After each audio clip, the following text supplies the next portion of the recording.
Oh, wow.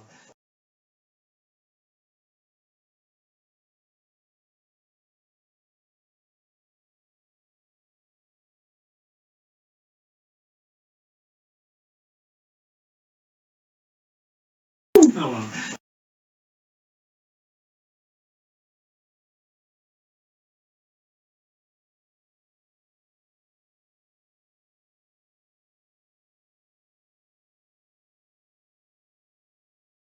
Oh, wow.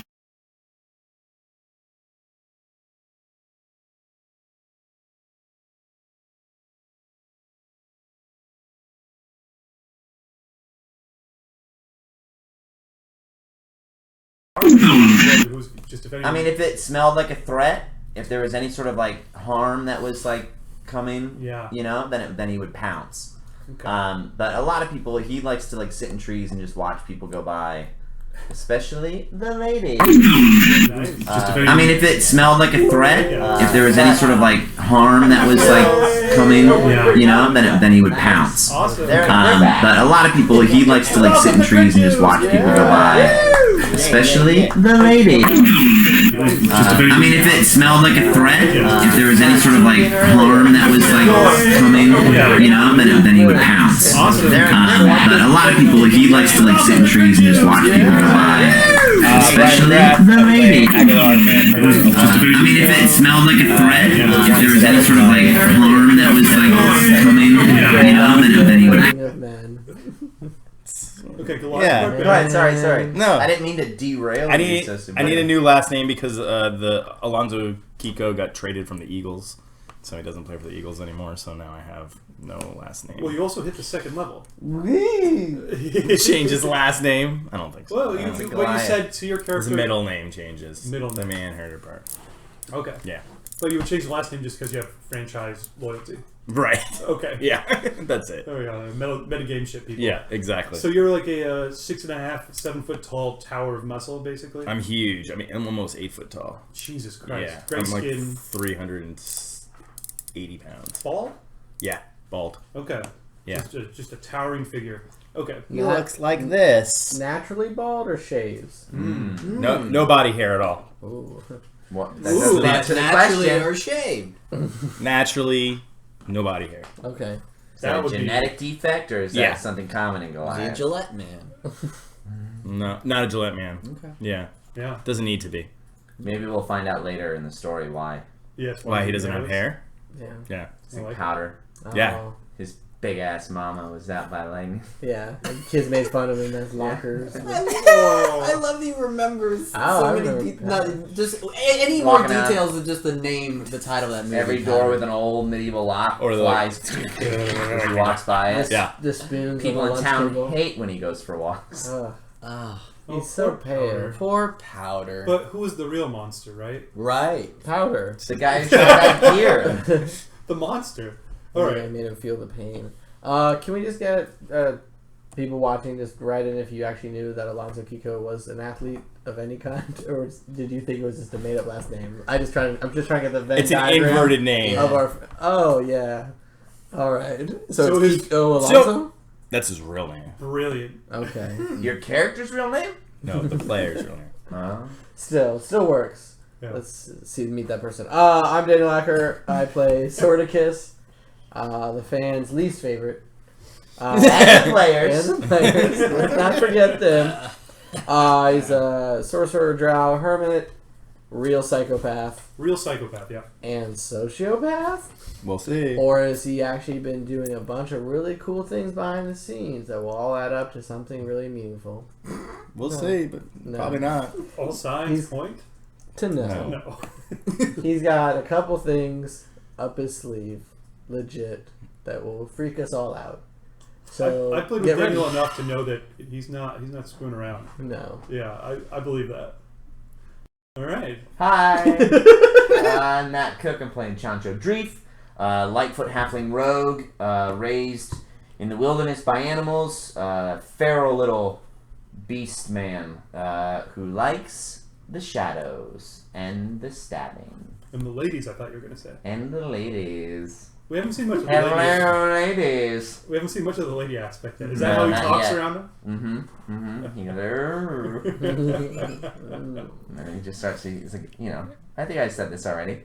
He like humps, like when you kick a dog off another dog.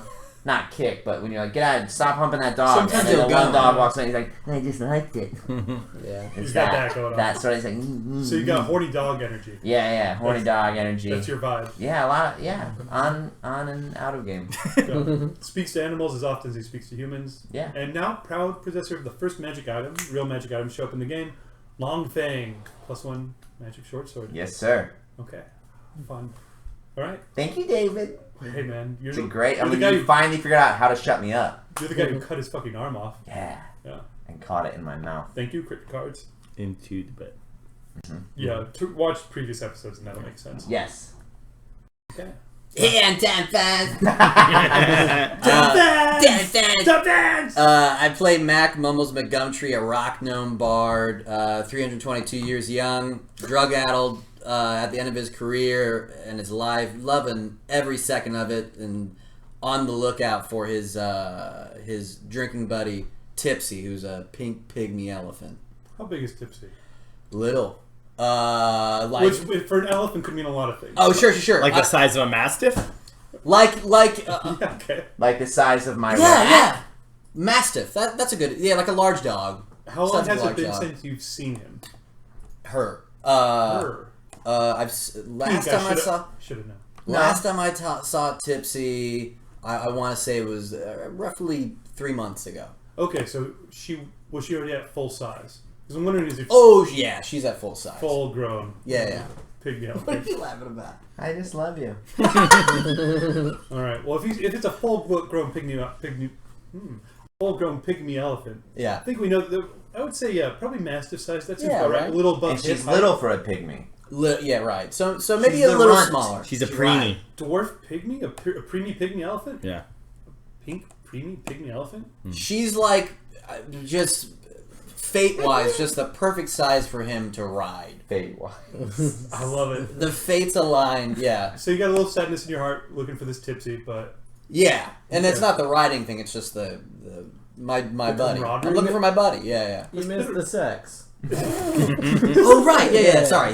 I didn't mention, yeah. always have to have an exotic mount. Your characters, right? I guess. Literally. Because Yeah. Gub had the.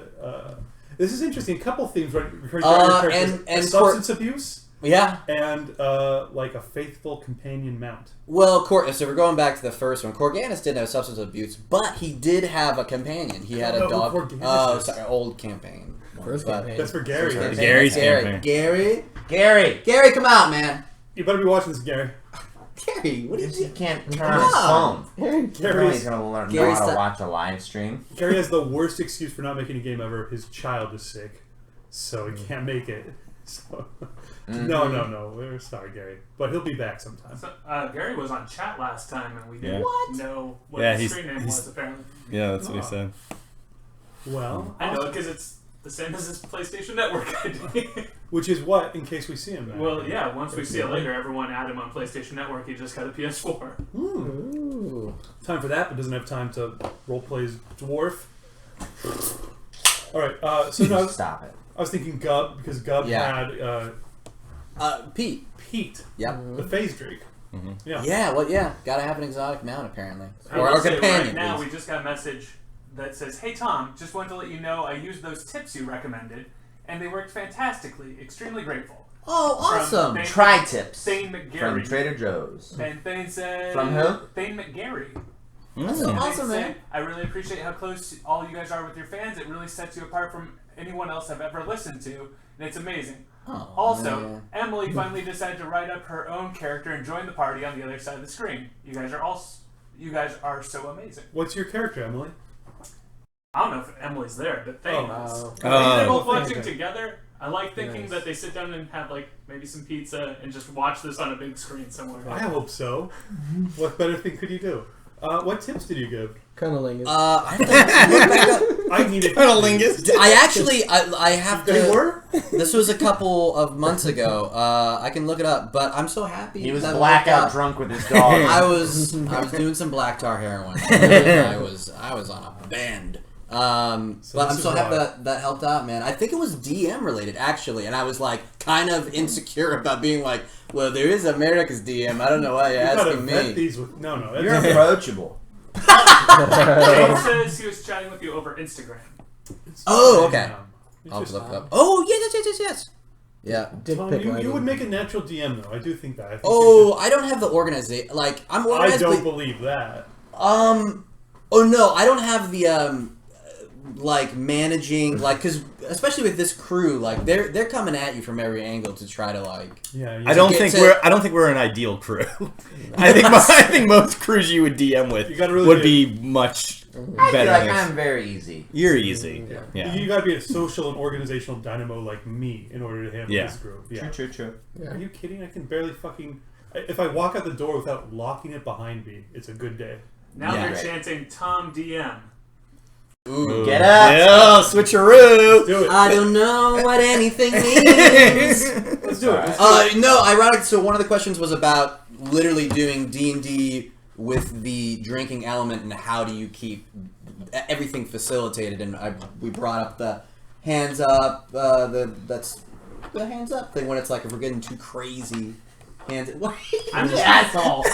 He's over here being like I don't know what you're gaslighting me. I don't know what you mean. You're crazy. I'm just gonna say that the chat is very Tom centric right now. Of course. We just got a Oh, Tom is shit. very Love it. approachable. I would easily approach him with various home cooked food items and then attempt to court him. Oh my Ooh. goodness. I would.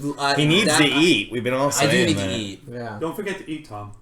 You I forget. important. sometimes do, yeah. Not forget, but like I'm bad about that. Miss some Aw. meals. See, You miss meals? I do. I get wrapped up in my own shit. We don't need to go into this, we might need to. What else are we gonna do to talk with guys. Let's you? Again. Oh man. Well, and of course on the couch, our landlord for tonight is everyone's favorite. I like that this is just landlord. Substitute shit. landlord landlord. chair, yeah. Yeah, we have everyone's favorite, Monk, aka Roofer. Yeah, just Okay. drinking beer and using the chat. That's right. Yeah. Yeah. Speaking of beer, who we got tonight, Brian? King Harbor. Yum. Yum. So me and Sunny, Dry Yeah. hop saison. Dry hop saison. Delightful. and lots of it. Great. Yeah. They For gave the us. summertime. They gave us a lot of it. Yeah. Yeah. It's great. I just feel like I just don't want us to get in trouble. Roofer is he's a great monk, but everyone's favorite monk is Tony Shalhoub. Well, that goes without saying. He's on the chat, guys. Good save. We Good almost save. got into a lot of trouble. Next month's Just guest, watch Tony Wings. Shalhoub. Get the entire set on VHS now. It's a good show. It is a good show. It is a good show. He's solving mysteries and he can't. Yeah. God, his life's a mess, but it's so whatever. Just Did they check ever it out. team him up with like a Moriarty type nemesis? Yeah. Also an OCP? Because I thought that'd be. Yeah. Well, actually, his brother was played by what's his face? Yeah, he liked Spoiler things alert? spaced. John Turturro. He liked things spaced by a half inch, and Monk likes a full inch, and it was like, oh, the fights. That, Yeah. that sounds good. It was I want good. to see that episode. You gotta start writing. Do you have some spec scripts for A Monk? lot. We can read? I have a lot. That's what Yes. all of those bookshelves are filled with. So, I think we're gonna get into it. What are our regular drinking rules? Uh, Brian, take us through them. I always mess them up, so I'm glad we always go to me. Every time we crit or crit fail, Yeah. every time we roll initiative, every time we unlock an achievement, and anytime we action point, which is now Inspiration. use inspiration. Use your inspiration. Yes. Yeah, depending if you're playing your 4E or 5E game. 5e this time. Great. Awesome. Great. So those are our 4 standard drinking rules. Of course, Yeah. we always choose our drinking god rules, which are all fan submitted, and people submit those either on our Twitter or even better now on our website, which is of course CritJuice.com. Twitter is CritJuice at CritJuice. Right, guys? No. It's just Twitter, and then you do at CritJuice, not CritJuice, at CritJuice. Well, It's CritJuice at Instagram.net. .com. .angelfire. yeah. Okay. Angel find Fire. Us, find us at CritJuice. Submit your drinking god suggestions. Shall we roll a d6? Yeah. And see how many we got. Ooh, who's gonna roll? Mike's gonna do it. My baby brother. We got my baby brother over there, too. Woo! He's got a D6. You just roll it up here, bud. Yes. Roll it again. What is it? You rolled a 1. It's his first time, ladies and gentlemen. Roll 1, huh? 4. There he is. Beautiful. Do we have some drinking gods? I like that you did it almost like Spider-Man. You're like, So hopefully people can hear me on the mic. I'm trying to project, but we've got that full sheet of you guys filling out the CritJuice cards online, and we didn't print them out this time, so we're just pulling straight from the Excel sheet. Our first drinking god rule is called "Hit Me, Baby, One More Time." Yeah, it is. And it was submitted by @Hall3Lachlan. Hall 3 Lachlan. That's a first time submitter, I feel Maybe like. Hallie Lachlan? I don't know. It's the number 3, but I usually can speak lead. So Yeah, so this one is, at the start of every battle, the player who is damaged first has to sing the catch line from Britney Spears' hit, "Me Baby One More Time," at full volume. Everyone else has to take a drink to forget this atrocity. So if you get hit, If you're you the- sing it. If you're the first one hit in an encounter, Okay. you have to sing that line, and then Got it. everyone does a drink. Everyone Got it. else drinks. Okay. I'd hate to be Britney Spears right now. she looks good. Second Vegas. drinking god rule, dwarven piety. Okay. Drink anytime someone mentions a god in order to pay your respects in the most dwarven of fashions. And that's from name_Rockstone. Nice. Can you give me that I one think more? Gary would- I got it. You got it? Okay, good. We've got We're Not the Only Ones, Mm-hmm. which is drink whenever a monster crits or crit fails. Yeah. Thank you. That's from Jeez. Cake Stepid, Overseer of Monsters. Kate Stepid, Overseer of Monsters. I like it. And then finally, King's Cup, which is drink. Drink every time you say a character's title. So if you were to King say Duke. King, Duke, what's the guy who Duke is? I guess Duke one of Draymore? Yeah, them. he showed yeah, up. see. And that's from @Uberstrada. So I think those are all actually first-time submitters, or at least Nice. names I'm not super familiar with yet. Welcome to Yeah, the party, thank you, pals. Thanks, guys. Yeah. Yeah, hopefully they're watching. If any of you guys are on chat with us, let us know, because that's exciting. Those are Very. great. Yeah, Wonderful. awesome. Those are all really good too. So Really fun. before we jump right in, Dwarven Piety says anytime we mention a god, we have to drink. Yes. So I tasked you guys with a particular task. Give us another session. Each of you guys were supposed to come up with a god who's a member of the pantheon of this particular world. Oh, we're supposed to come up with it, right? Mm-hmm. Great. Great. Improv. Yeah, we all planned this. And you guys, I need a location. I think you guys have had, 2 months at this point or so? So Yeah. I think that's about enough time to go around and let's hear on the air live.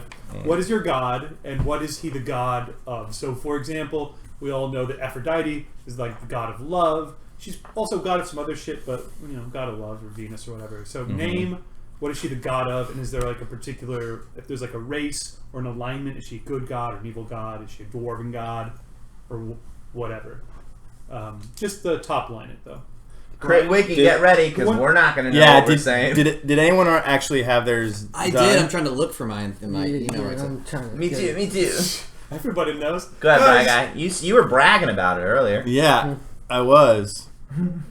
My god is a... He's a good guy. He's a good guy. They really. He's an awesome guy. He's an awesome guy. You were really bragging about this earlier? No. Don't even remember us having to do this. So I don't even have to aim him at you and you still fall for him. Yeah, what? it's like the toxins leaking into the room, Yeah. and it's just your I got AOE your lies. bullshit. Okay, so my god will be a hill giant god. Okay. He is the god of thunder and hail. Nice. I like it already. And Goliath would go out into the mountaintops before going to battle, and they would pray to this god and hope to get hit with hail to build up thicker skin for going into battle. Bitchin'. And what is his name? Or her name? Or its name? It's a dude, and his name is Kikanzo. Yeah, let me just go backwards. Hold on. His name will be.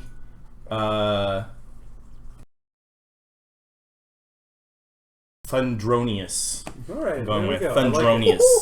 I like it. Thundronius, the hill giant god of thunder and hail. And hail. I love and it. he's prayed to before battles. Perfect. With slushies. I wonder if he has any connection to Thunderblood or anything like that. That'd be interesting to see. No. No.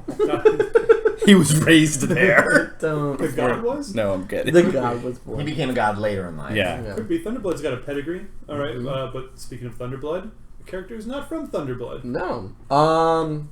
Yeah, I've given this a lot of thought just now. Sorry, Dave. I should have given this more thought, but Yes, you fucking should this have. is good.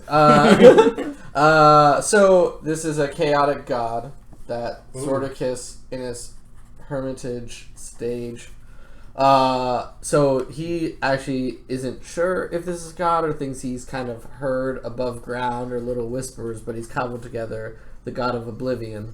Ooh. It's a female god named Ankh. Okay. It's A-N-K. A-N-K. Okay. Yeah. And it's something he would always, because he gets very, how to put this? Sad. No, he's not a sad guy. He's a psychopath, and he's dark, and he's crazy, but he doesn't realize he's crazy because he's by himself. So he's stir crazy, but you don't know you're insane. It's like if you had a lot of drinks and you think you're fine, then you stand up, Yeah. and it hits you like, oh man, Some sea legs. You're like that he's now standing up. You're to like that put it with like that. craziness. Yeah. That's So- interesting. So it's so- like you like someone who I always imagine someone who lived in the fucking outback for like 20 years just by themselves, and then like going into a city, and you'd be like, oh, Picture Jodie Foster's Nell. So Zordicus, when he would he'd almost reach meditative states just because of his isolation, wow. he would see or he'd get a sense of this god he would named Ankh, this female god that would show him nothingness, but not a nothingness in a calm way, but a nothingness in a complete and total destruction. So this is like It's oblivion. it's like the inversion of nirvana. Yeah. Instead of achieving enlightenment, you've achieved like a chaotic Endarkenment. madness. Yeah. Endarkenment, Yeah. which besuits a drow. Which Yeah. is going the whole thing. Ankh, the goddess of oblivion, of chaotic oblivion. Mm-hmm. Ooh, I love it. That's very dark. I like it. All right, Matt T. Cook. Chancho has the goddess Falina, goddess of the wilds. Okay. And she is in charge of the wellness of the wild. Like she's got some wrath in her, and she's got some sunshine, and she's also got some fire. She can keep you nice and warm, or she can burn you all to hell.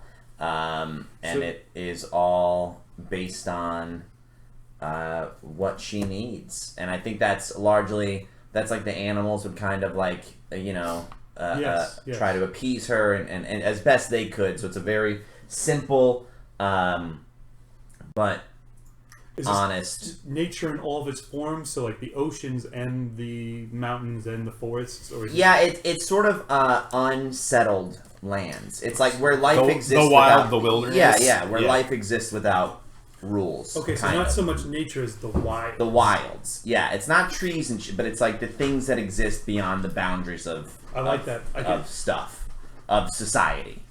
I like that. And so there's like the darkness of the ocean and the mountaintops and the thick forests and jungles, and so she's sort of the embodiment of the seasons, but like beautiful, like plant woman, like poison ivy with all the seasons going on. Oh, that's awesome. I like that. Does Chancho worship her? Because Chancho's totally from outside of civilization. Yeah. So is this something animals are kind of aware of and worship in their own way? Yeah, it's almost like, you know how little kids can see Santa? Yeah. Animals can see Oh. Paulina. It's that sort of thing of like she shows herself to them. Okay, so I like that. Visible to the uncivilized. Yeah. Maybe. So if Chancho ever got too civilized, you would maybe lose that connection with the wild, and that would be represented almost by like losing touch with Felina. Sure. Interesting. Very good.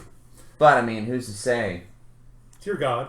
what civilization is? You know what I mean? Like, who's to say what's civilized? God, well, welcome to the round table chat. Right? Crit Juice. I mean, look at that fucking Duke I had to stab in the mouth for being mean to my friend. I tell you what, I've never seen a bear do things like The that. Duke. Dude. Cheers. Cheers. Oh, tight. My bad.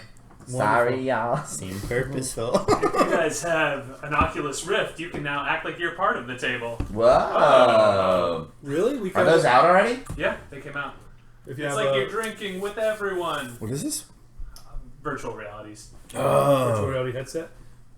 Last but not least, Tommy. Oh, I'm so mad at myself. I did put a lot of thought into it, and I. You were telling me you were writing a novel for Mac, or what had Oh yeah, and that's slowly into a yes, and novel. that's not even related to this. This the God thing. That'll was be just out on Amazon Total. soon. Yeah, check it your inbox. People would buy that. God, I'm gonna scrap it together and maybe because I emailed you. So if this Did you jostles your email me memory already? when you first sent it out, not your responsibility. Of course so not. Well, he asked for it. So, He's like, the DM. no so basically I'm gonna cobble together the story that I put together. It's kind of I'm sure I'm ripping off a Greek myth here somewhere. Very famous singer, female singer who Classic Greek. What's that? Greek, yeah. Yeah. Whose voice was renowned throughout the land and would basically, not in a magical way, but would make men basically fall to their knees and do whatever they want Oedipus. for her. Is that? Oh no, I don't think so. The sirens, kind of. Yeah, sirens. Yeah, Mama Siren. she's like very much like a muse. So what happened was the queen of this one city-state became very jealous because the king basically was enamored by Serenia? Serenia. Do you have it? Yeah. Okay, great. But this is better than what you sent me. Is so it really? far, Yeah. But What you sent me is garbage. So they No, it's not garbage. It's just it was a little bit short, and you're going on at length right now. Great. So so the women of that city-state conspire, and I don't even know if I think it's just the queen conspires to take her voice away. Right? You want to read it? Little Please. Mermaid. Not Greek myth. It's a mermaid. Disney. Okay, great. Once a great poet, she could inspire vast masses of people to do great things. She could incite inhabitants of a foul city to kindness and civility. She could galvanize an entire nation to take arms to protect itself against invading forces. She often unintentionally inspired men to fall in love with her. When she was asked to perform for the gods, not the king, gods, their wives, seeing their husbands oogling over Serenia, became very jealous. That night, they held her down in her bed and cut her tongue out. That's what happened. So then she was unable to form her inspirational words. So now she uses merely the celestial tone of her voice to inspire small groups or individuals to do things. So it's like a muse that no longer can speak, but I guess the magic comes from whatever, her vocal tone. Wow. That's Right. awesome. So, Serenia, a powerful muse. Serenia, like Enya. Cerenia. Which that is so close to a dog car sickness medication that I can't think of. I think it actually might be Serenia. That's where I got that. Dog car sickness. Look it up. Yeah, there's some sort of Yeah, look it up, folks. We're looking for a sponsor. motion sickness medication. I love it. So she is a goddess of She's a muse essentially. Did I? muse. Oh, a muse of. Well, because you kind of said She's a powerful- inspiring small groups or individuals. Is she a muse of like music, or is it more of like rebellion, Goddess of inspiration. Goddess of inspiration. Inspiration, Yeah. Okay. Inspiration. Nice. or muse of inspiration? Serenia, guys, those are all really, really good. Especially if anyone happened to come up with one on the spot. I thought it was quite good. No, Yeah. you sent that out a long time ago where you asked us to do that. So I don't remember anything David Well, asked us to do. no, That's that's terrible. Yeah, it's don't fun remember to your be a character's DM. name. I don't. in this group. It's so fun to be a DM for you guys. it works out. It's its own Works out. reward. Hey. It does work out. So, I think that's a good time to jump right into it. Is there any other business? Nothing I can bring myself to talk about, so I just gotta part the veil of reality. Get away from this shit. I'm gonna part the veil of reality. You're currently in a crypt. You're far, far underground. Sounds around you are utterly muted. Like if you've ever built a little snow fort underneath the snow. You've made a little snow cave in the middle of winter and there's that dead silence. You have that sound of, there's noise in the world, but you do not hear it here. Massive, thick sandstone slabs form a low-roofed, long, and narrow chamber in front of you. This chamber's maybe, 80 feet long, maybe not quite that, maybe 60 feet long. Behind you is the wrought iron stairwell you guys came down, which is just hammered into these sandstone walls. Twisted black iron that almost, when you guys were going down, it almost looked like you were descending down the esophagus of a giant wrought iron dragon or something like that. And it was magically illuminated with these just bright burning white lights, like little torches with kind of an arc light on the end, or like what's that firework? Sparklers. Kind of like sparklers, just like that burning magnesium hot light. Cool. So black and white, stark shadows, and you descended into this crypt beneath the city, beneath the streets. You guys know that somewhere half a mile above you, people are walking and selling fish and courting people and buying flowers or whatever, but you're far, far beneath that in the old city, the forgotten city. And in front of you sits this, the iron flask. Guided to it you were by a mysterious old map that was given to you by a man who is now dead, a sage, formerly a friend of yours, a gnome named Findazzle, who you guys kind of ran into in this caravan. He has now been dragged away and arrested somewhere. You followed this map that came into your hands from the dead man, and it's led you here. And you have a single warning that echoes in your minds even as you stare at it across the room from you. Find it. Destroy it. Whatever you do, don't let it fall into the wrong hands. And don't open it. Don't open it, whatever you do. This Whatever memory is you- longer than Yeah, you may have embellished it. We're remembering a lot. It's David going, I'm telling you. guys, if you don't want to screw up my campaign, don't open it. Or I think he's baiting us. Yeah. do I know you guys so well? Yeah, that we'll open it anyway. He wants to kill us and go home. Yes. You all instantly die. Then he goes, "Fetch me the lamp, boy." Exactly. So in between you and this flask, which is currently resting in an intricately carved statue. So the ceiling overhead just kind of almost brushes the top of your head, I suppose. So it's about 8 feet tall. I would actually say you'd have to stoop. It's probably 7 feet tall or so. Okay. So you're kind of stooping. You two have loads of room.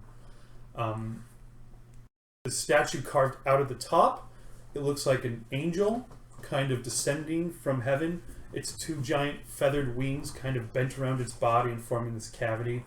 And then coming up from the floor is a carving of a demon.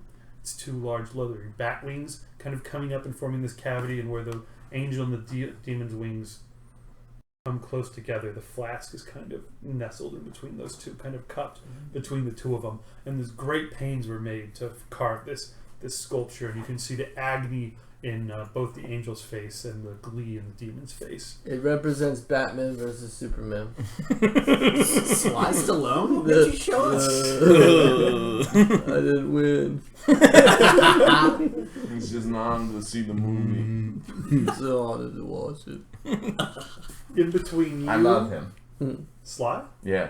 How could you not? He's great. Yeah, how could you not? In between you guys and this flask are 3 sets of statues. The first and nearest to you look like a couple garbed warriors. You can't make out the features exactly. They're not as well carved. It's kind of blockier, a little more abstract. Maybe like Soviet art in their armor, though, but with these stone-carved weapons. And cooling at your feet is the body of that weirdo gnome necromancer you guys had teamed up with. No, he wasn't a gnome. He was a drow, I thought. Was he a drow? Was he? Could have been a drow. He was He certainly a was necromancer. very unhealthy. Yeah, very unhealthy. He wasn't long for this world anyway. He rushed forward immediately, and these 2 statues simply sprung into life, and cut him down with their stone implements and then return to their position. And Chancho's like, the penitent man kneels before God. Mm-hmm. So these two statues stand there facing you guys with dead eyes, and then, as if by magic, in fact, probably by magic, their mouths... In fact, guys, it's magic, so don't be tricked by this verbiage. It is magic. The two statues begin to speak. These are the two closest to you, these warrior statues. We can't let you guys go by. No. We are Siamese. Come on, y'all. We're on a Disney kick here. The blood, they say, and there's this like grinding of stone as you see their mouths literally moving up and down. The blood of countless warriors filled the valleys and caverns of the land. By blood, we bound him to the flask. Their posture is similar, each of them. One hand holds this, like a scimitar carved from stone. They're like scaled up, like 50% larger than life. So like your size, basically. Big, and then their other one, they're each extending a hand out, a cupped hand. That's what they say. The blood is actually still cooling on the blade of their sandstone scimitars from the drow. Whatever he was, who cares? He was dead. Yeah. Whatever, some guest who came and played with us. May have been Curtis Weeb of guy who writes Rat Queens. Whatever, he's fucking dead. Yeah. You guys missed it. That's what I was pointing, but you were busy on. The chair. You're on Facebook. It's a human, According to this. Come on. kind of like a shrunken, short, gnomish human, though. Yeah. A little drowy in there, dude. A little drowy. Kind of a drowy, gnomish human. Yeah. So you guys face that. Those words echoing in your head. You actually literally echoing in this muffled chamber. The blood of countless warriors filled the valleys and caverns of the land. By blood, we bound him in the flask. Chancho's gonna take a piece of the head that was cut off. Of the guy who died? Yeah. Sure. Kaya? Wasn't that his name? Yeah, that's right. Good. He was cut, like, they moved with such fluidity and speed that his body was kind of, like, diced. So I'm gonna take a piece of it, and I'm gonna, like, throw it up into one of the bowls. In the hand? The hand is cupped? Yeah, okay, sorry, in the cup. Okay. In the cupped hand. That's good. I'm gonna, like, throw a chunk of scalp. So you come in about... And I'm also like this, like, hey. Easy fellas. As you get closer, so you approach by yourself, you kind of inch up to it, and there's like, you hear, maybe it's your imagination, but you feel like you hear the stone start to shift. Throw the little bit up, lands in the cupped hand. The blood of the scalp kind of oozes out and drips around the corners of the hand. And then with that, they both recede and pull back, like letting down their guard, and gesture with the bloody hand for you to pass on. Okay. Chancho says, you go. To Aguilar. Alright, Aguilar goes. You walk through the first set of statues unimpeded. There's two more sets of statues. Chancho says, stop! Can Zordicus pick up another flab of Kyle? Yeah, another... Well, he picks up two. Yeah. There's these beautiful, like, striations of bone and fat and muscle, blood. One he kind of, like, rolls up like a sleeping bag. You know, just really tightly. Yeah, you get a lot of blood and gore on your hands, but and he just kind of holds it. And the other one he takes, and he's like maybe part of the torso, maybe like the stomach, and he frisbee tosses it through the statues to see if they react or do anything. If it was a real frisbee, I wouldn't ask any check. But since you're throwing the midsection of a human, that part of his stomach essentially. We're acting like Zordicus hasn't thrown the midsection of a human.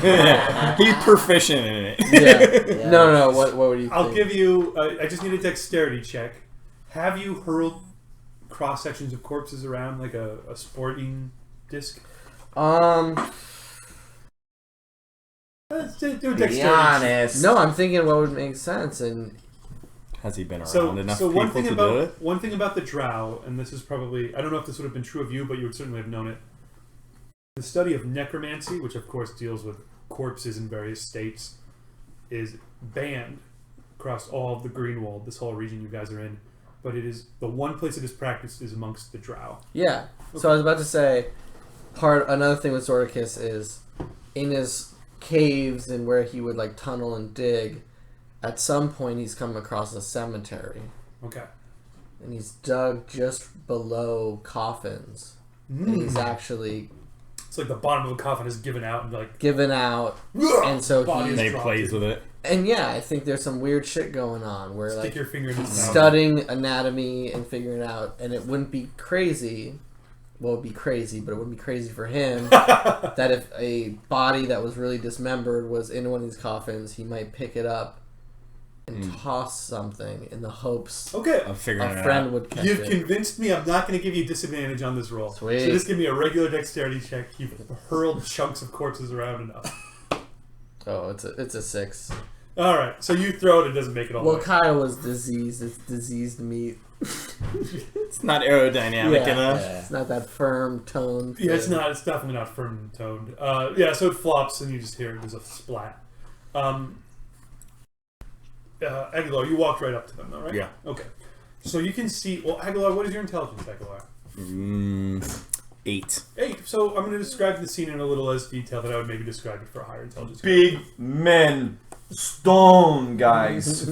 Yeah, that's good. That's perfect. That's exactly what you see.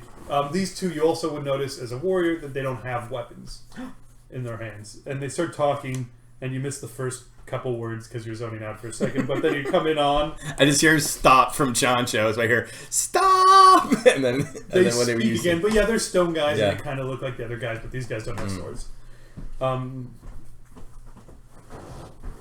Of mages, our greatest mages, burnt out, their minds reduced to cinders by their final task. By magic, we bound the flask. Okay. I mean, Uh, me at the table, I think knows what's going on, but I don't think Aguilar gets any of that. so Now, what would Aguilar do? Aguilar would be like, they said something. I think it was something about Fanta? it's got to be a sin. You got to go cinder something. So, meanwhile, This is Zordicus- why you guys stay up late and tune in to Crit Juice live. Zordicus still holding the chunk of Kyle, which seems like, oh, what's he doing? But What we is had to he have doing? chunks of flesh for the first task, so he's not actually Listen, doing that. the fact that you're like so defensive about your character holding these chunks of flesh is the only thing that really scares us about you as a person. Like, you're so like, trust me guys, it's not weird. I just pull out like random bits of meat from my pockets. It's what you have to I don't have. know what David would need. Don't never pretend know. you guys don't have meat in your pockets. Everyone empty your pockets. Oh, you must smell awful, Zordicus. Yeah, he's not. He smells terrible. He just shoots a firebolt. Okay, fire bolt. Yes. Cantrip, right? Yeah. Okay. Into the statue's hands or whatever is out and about. Okay. Which statue? There's two of them. Okay. You do notice. What is your intelligence? Oh, mine is it's Also- a 9. I think it was everybody's dump stat, right? Does anyone have a 10 intelligence or higher? Chancho. Nobody at the table. Wow, 10 is average. Yeah. Yeah. I was raised by bears. Oh, Well, that makes sense. What is your intelligence? I got, yeah. I got a 12, so not too bad. Okay, so you're 12, so you went to college, maybe.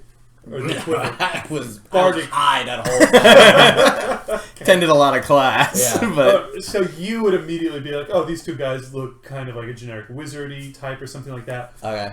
They don't have swords in one hand. They have these staves of stone which are carved, and they seem to be part of the basic blocky form. They do have hands out again. So they both have their hand out and cupped again. You shoot one with the firebolt. Yeah. Left or right? Left. Okay, the left one pulls back its arm, still standing there, kind of pulls back. The other one though has not moved. It's still standing with one arm out. So I shoot the right guy with a firebolt. No problem. And fire hits it again. The fire kind of hits the hand or whatever, and then you see the fire kind of burst, and then the flames kind of wrap around the arm and get sucked into the stone, and it pulls back as well. Aguilar goes right ahead. Both in tandem gesture for you guys to pass just as Aguilar strides right through them. You feel a little Aguilar sees like this move, and he's like, "Oh, I already went through it once." Yeah, And just there's like a little static discharge from like one of their staffs as you walk through, but it just kind of. Well, you don't even have hair. So, he gets like goosebumps without like hair standing up. You reach the third and final set of statues, just a mere 5 or 6 feet behind the set of statues. The flask is sitting in this crazy demonic angelic sculpture. Again, just 2 dudes. They don't. One's got a beer. 2 big dudes. Not beer. They don't seem to be holding anything. They seem to have quite a lot of more clothes on them than the other ones did. I pour some King Harbor on them. Do you come with them as well? Mm-hmm. Great. Okay. You notice they seem to have crowns upon their heads. Okay. One looks to be an elf. The other looks to be an orc. Slightly orcish. As you approach it, it starts talking. You guys catch up with it in a minute. In the name of our people, in the name of our gods, in the name of all that was holy, we contained it in the flask. By our oath, we bow to the flask. You guys are standing in front of it. Well, everyone's thinking Zorkus like lifts the chunk of Kyle up and takes a bite. It is still fresh and chewy. Great. Yeah. Oh, he's such A lot of gross, juiciness. gross character. Again, we've all eaten animal. And to me, he was nothing more than that. A filthy, diseased animal. Just a diseased animal. You left him to waste back then. Yeah, come on, y'all. I got that juicy middle meat. The middle meat. Yeah, it's pretty tender for sure. It's marbled. Hashtag middle meat. Yeah. Hashtag into it. Oh. Yeah, do you want me to read it again? no. No. Okay, cocky, sure. Can I do a history check real quick just to see if I learn anything? Yes, or if I absolutely. recognize it since he's 3 centuries. Whoa, that's a crit. That's a crit. Wow. Yay. Woo! I applaud that. No, we don't necessarily do a crit god card on that, right? No. No. Cheers. Oh, cheers. Cheers. Clink, clink, clink. Okay, to you guys. God, so crit. So what would you know? Okay. Well, you go, what? Elven King, Orcish King, cooperation maybe. Wow.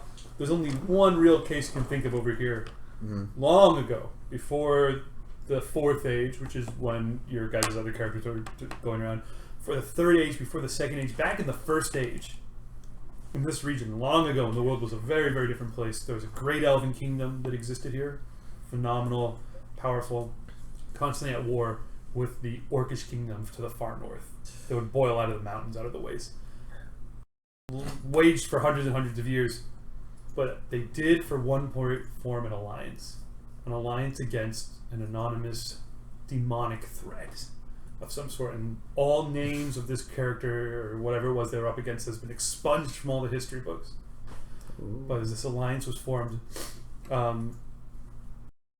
what's more, there's some suggestion that they were able to contain it by a magic more powerful than magic. A magic that came from making a solemn and terrible oath. To put something, a magic backed up by putting something truly important on the line.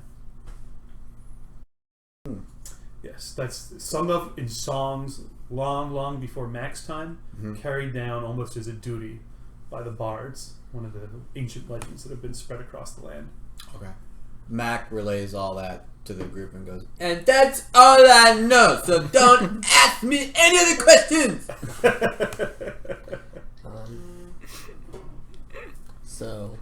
Even a raconteur like you would have heard that legend. Okay.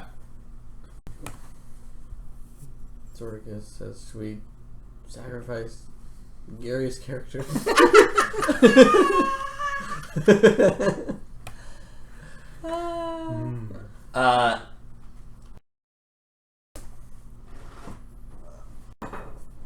Well, Oops. Okay, I'll be right back. You keep thinking. we can open it. I don't think any of the idiots here can destroy it. Let's just go get a drink. Let's leave it. 2 out of 3 ain't bad. Alright, we'll put a little ice on the fire statues and we'll clean up the blood and then we'll reset the whole goddamn thing. And then just be on our way. And then we can wash our hands of the whole ordeal. Yeah, how many rat tails we got? Who has? Speaking of rat tails, what is the highest passive perception amongst the guys at the table? Or roofer? Okay. 13. 12. What's passive perception? How do you figure that out? It's basically 10 plus your wisdom modifier. 11. If you're trained in perception, you'd add 2 more to that, I am which you may not be. Okay, so Aguilar, honed by the wilderness. You hear is that like a scratching, like a squeaking, coming from somewhere, and then, it sounds close by. Oh, it's like coming from the other side of the walls, or something like that. And you get this sudden feeling that you might. Those rats you guys encountered before, you might be closer to them than further away from them at this point. Okay. That's all. Okay. I forgot. I have a 26 passive perception. Wait, did you say 10 plus your wisdom mod? Right. Mod, yeah. So 25. What does that tell me? No. So, but what is your wisdom? Your wisdom No, is pretty it's high. 12. No, it's not as good.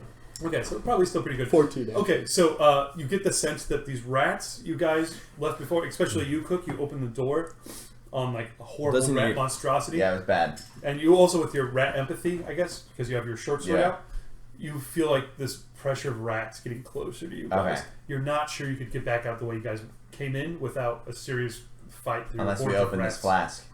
Yeah. Set the demon on him. Right. Yeah. Okay. What seems? Chancho sees the crowns on the statues and just takes some of his copper pieces and throws them at the statues. And it's like these. Does he say anything? He's like, you got money? Yeah, you got money, and throws it like that, because he knows that look is someone that likes money, and he's like, maybe that's what that is. And what do you say exactly? You want money? You want money. I think the coins just bounce off of him. Okay. No sign. And then he's like, I don't know, maybe they're religious. Well, you did say, it's about the oath, right? Right? So it's are we supposed to pray to these gods we just made up? Yes. Yeah. But I was trying to do that. I know, but I don't think in Aguilar. character. I don't think Aguilar would know that. Is what I'm saying. I don't think he would do that. Well, Neither did Chancho. That's why I threw copper at him. Aguilar, there's intelligence and then there's wisdom. There's a big difference between the two. Intelligence is book smarts. Have Aguilar give him a hug. Give me the SATs and I'll do well on them. Then there's wisdom, which is Tell me why I take the SAT. yes, exactly. That's a great case. Or the great example from literature would be Sam from Lord of the Rings, right? There's Frodo is smart, but Sam's got the gut sense and the street smarts and feel your way through it or whatever. So yeah, wisdom is both being wise like that, but it's also just having this feels wrong kind of thing. So Aguilar might have a sense of what to do. Okay. His wisdom isn't also innate. It's lower. No. Okay, anyone? Any ideas of what you would do? I'm going to read the thing they say again then. In the name of our people, in the name of our gods, in the name of all that was holy, we contained the creature in the flask. By our oath, we bound the flask. Thanks for tuning in. Zordicus knows he's close to something that could be incredible. So he closes his eyes and just calms himself for a second. Because now he's wrestling with this weird part of him that's I want this thing, but I like it is driving him crazy that he can't just get it. So he's gonna call upon Ankh, his goddess, to see if she knows. I think everybody has a drink. They did not plan this, and this was an excellent god deck to have come up this particular round. Mm-hmm. And so he's just trying to get to that place he sometimes can get to mentally where... Okay. What does that look like? Is he clutching his fist and his eyes are closed, or is he like chewing on meat, or what is he doing? He actually looks very sane. He gets very still and calm and almost like a yogi, like... The eye of the storm. Yeah, it looks almost more unsettling because these guys have been around him and he's like kind of just like this. Okay. Kind of walks and acts and seems like when in bad horror movies when they remove a couple frames when someone's walking, and all of a sudden he seems just like, oh, it's just a guy sitting down with his eyes closed. Great. There's a squeaking behind you guys and a couple rats drop down. Just you guys look behind you. A couple of rats drop down the stairwell like with like a thud, like just like if they're raining down. I say to the rats, "There's a bunch of cheese right under that flask. Go check it out." Are you going to? I'll need a animal handling check from you. Great. DC at this point, just a DC 12. It's a crit fail. Oh! But I'm a halfling. Oh! Heal them 15. Because I just immediately start dreaming up all the way like, get you. And I can't. I got a whole book that'll help me get you. The first time you roll a 1 followed by another 1. I know, you're going to bring the hammer down. You're going to fucking lose all that your karma mind. that you've been like displacing. It's going to come back and just obliterate you. That's not my rule. So when I'm actually following the rules. You're doing an excellent job of it. Yes. It was wonderful. A 15. 15. Okay. So it's just a handful of rats, not quite a full rat swarm at this point. But from the sound of it, you get a feeling that there's many more coming down. Great. Maybe more than would be easy for you to control. Okay. But these ones like look at each other and come up to you. You want to speak to them in rat? I say, yeah. There's a bunch of cheese right up there. Go get it. Cheese. And I point like directly through between the two statues. Yeah, you definitely rolled high enough. And these like 4 rats like come bustling up to him, circle around his feet a couple times. He squeaks at him, and then like squeak forward, and between these 2 kingly statues. And as they do so, there's like they both glow golden, and then there's like a horrible like when you level up in Diablo sound, boom, sound like that, and then the rats just burst into cinder and just. Oh. Chandra's like, I didn't know that would happen. Sorry. Yeah, most of the rats got through, but one rat like stopped right in front of me. Great. Backs up a little bit and shoots you a look. Great. And like scampers back to the stairs. Cool. Chancho. Anybody got anything? I'll go. Go for it if you want to follow more it up. rats? But I have something too. You have a feeling more rats are on the way. More rats are coming. I can sense it. Maybe a lot more. Mac is... For a second when he gave that explanation, the history check explanation, he was of sound mind, but the memory of sawing the guy is coming to him, and he's being flooded with all these horrible emotions. All of those, whatever crazy drug you'd consumed in that flask is draining out of your body. You feel like your arms weigh 50 pounds each. Yeah. Your feet are lead. He's rough stuff right now. Ultimate come down. But exactly, and he's like one of those.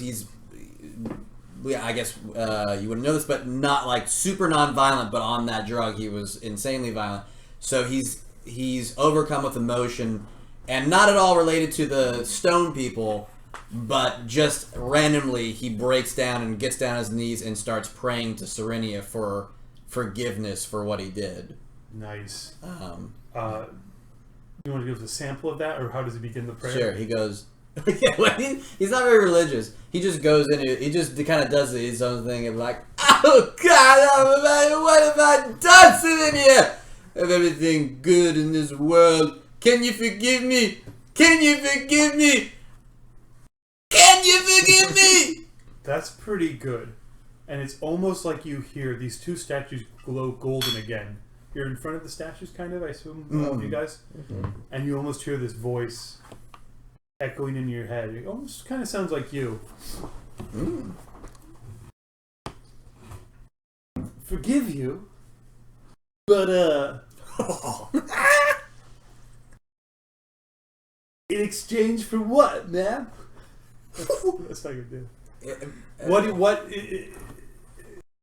are you offering up in exchange for forgiveness? Forgiveness is like not a free commodity.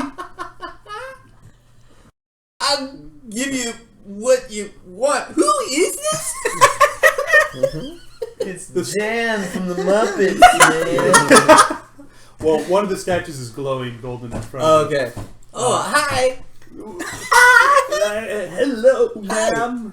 Hey. What? What? No, what? Sorry, you were saying something. Oh, I thought you were talking to me. You want something from me?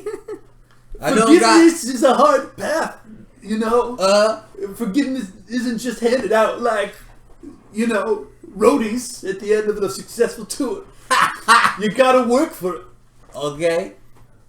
I'll work for it any way you want me to. What do you want me to do? I'll give you whatever you It has need. to come from within. What are you asking forgiveness for?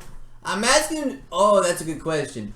I sawed a man his head off. Holy fuck, man. What? Yeah, fucked up. I was hyped up on drugs. I don't know if that makes it better. Not at all. Yeah, a little bit better. I've done that myself. So, are you telling me you're never gonna be a violent person ever again? You better believe it, baby. What, for your whole life until you die? Yeah. That's a pretty hefty oath. I'll take that oath and I'll double stamp it and high five it if you want me to. I just did it. So you guys see Matt kind of mumbling to himself And going whack, whack, whack, whack. Playing patty cake with air. Hey baby, that sounds like an oath. Oath away. Okay, and then you guys see the light of around the one statue intensify for a second, and then that sound I did before kind of plays in reverse. Wow. There's like a ringing sound, like, you know, as if a silver bell had been struck, and one of the kingly statues steps back in a stately fashion, gestures for you to pass. The other one still extends its hand. That's good though. So that you feel as if there has been that ringing sound. You feel like a certain connection to Serenia now on a deep level. That's good. You feel her eyes upon you. Whee! All right. The rest of you, how would you react to that? That was pretty heavy. And the squeaking intensifies. Would be the closed captioning, I guess.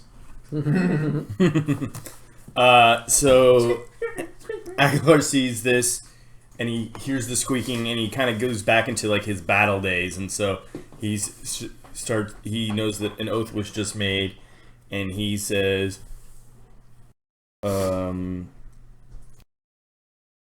Sandronius, are you there?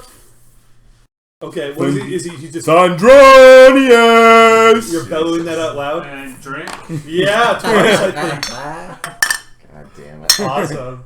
Okay, you're striding forward, bellowing that aloud. Great. Bring down the hail inside this deep crypt, if that's even possible. I want to go to battle, and Aguilar, keep going, Alonzo Murder! I think only you hear this. Yeah, he's yeah. I'm filming a Ricola commercial. In the shop. Are you worthy of hail? Are you worthy of thunder? I believe that I am. I try to face the problems head on and cause a direct solution like you've taught. So bring thy thunder, please, if possible, and thy hail, if possible as well. What is your oath? Bring it down a little bit. Yeah. What is your oath? My oath is to protect the people around me and to make sure not to open that flask and make sure no one else does it. Like, I think probably Zordicus wants to, just so you know. He might trick you. Yeah, he might trick you. I understand that. For your oath of protecting others, which means to put others before yourself first, and their safety in front of yours, I found you worthy! Thunder! And then I do that same sound I did before. He's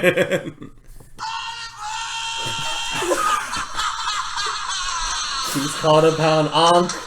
Yes. So the second statue steps back, gestures forward, at which point both statues kneel and extend both open cupped hands towards each other. They're not waving you past yet. Okay.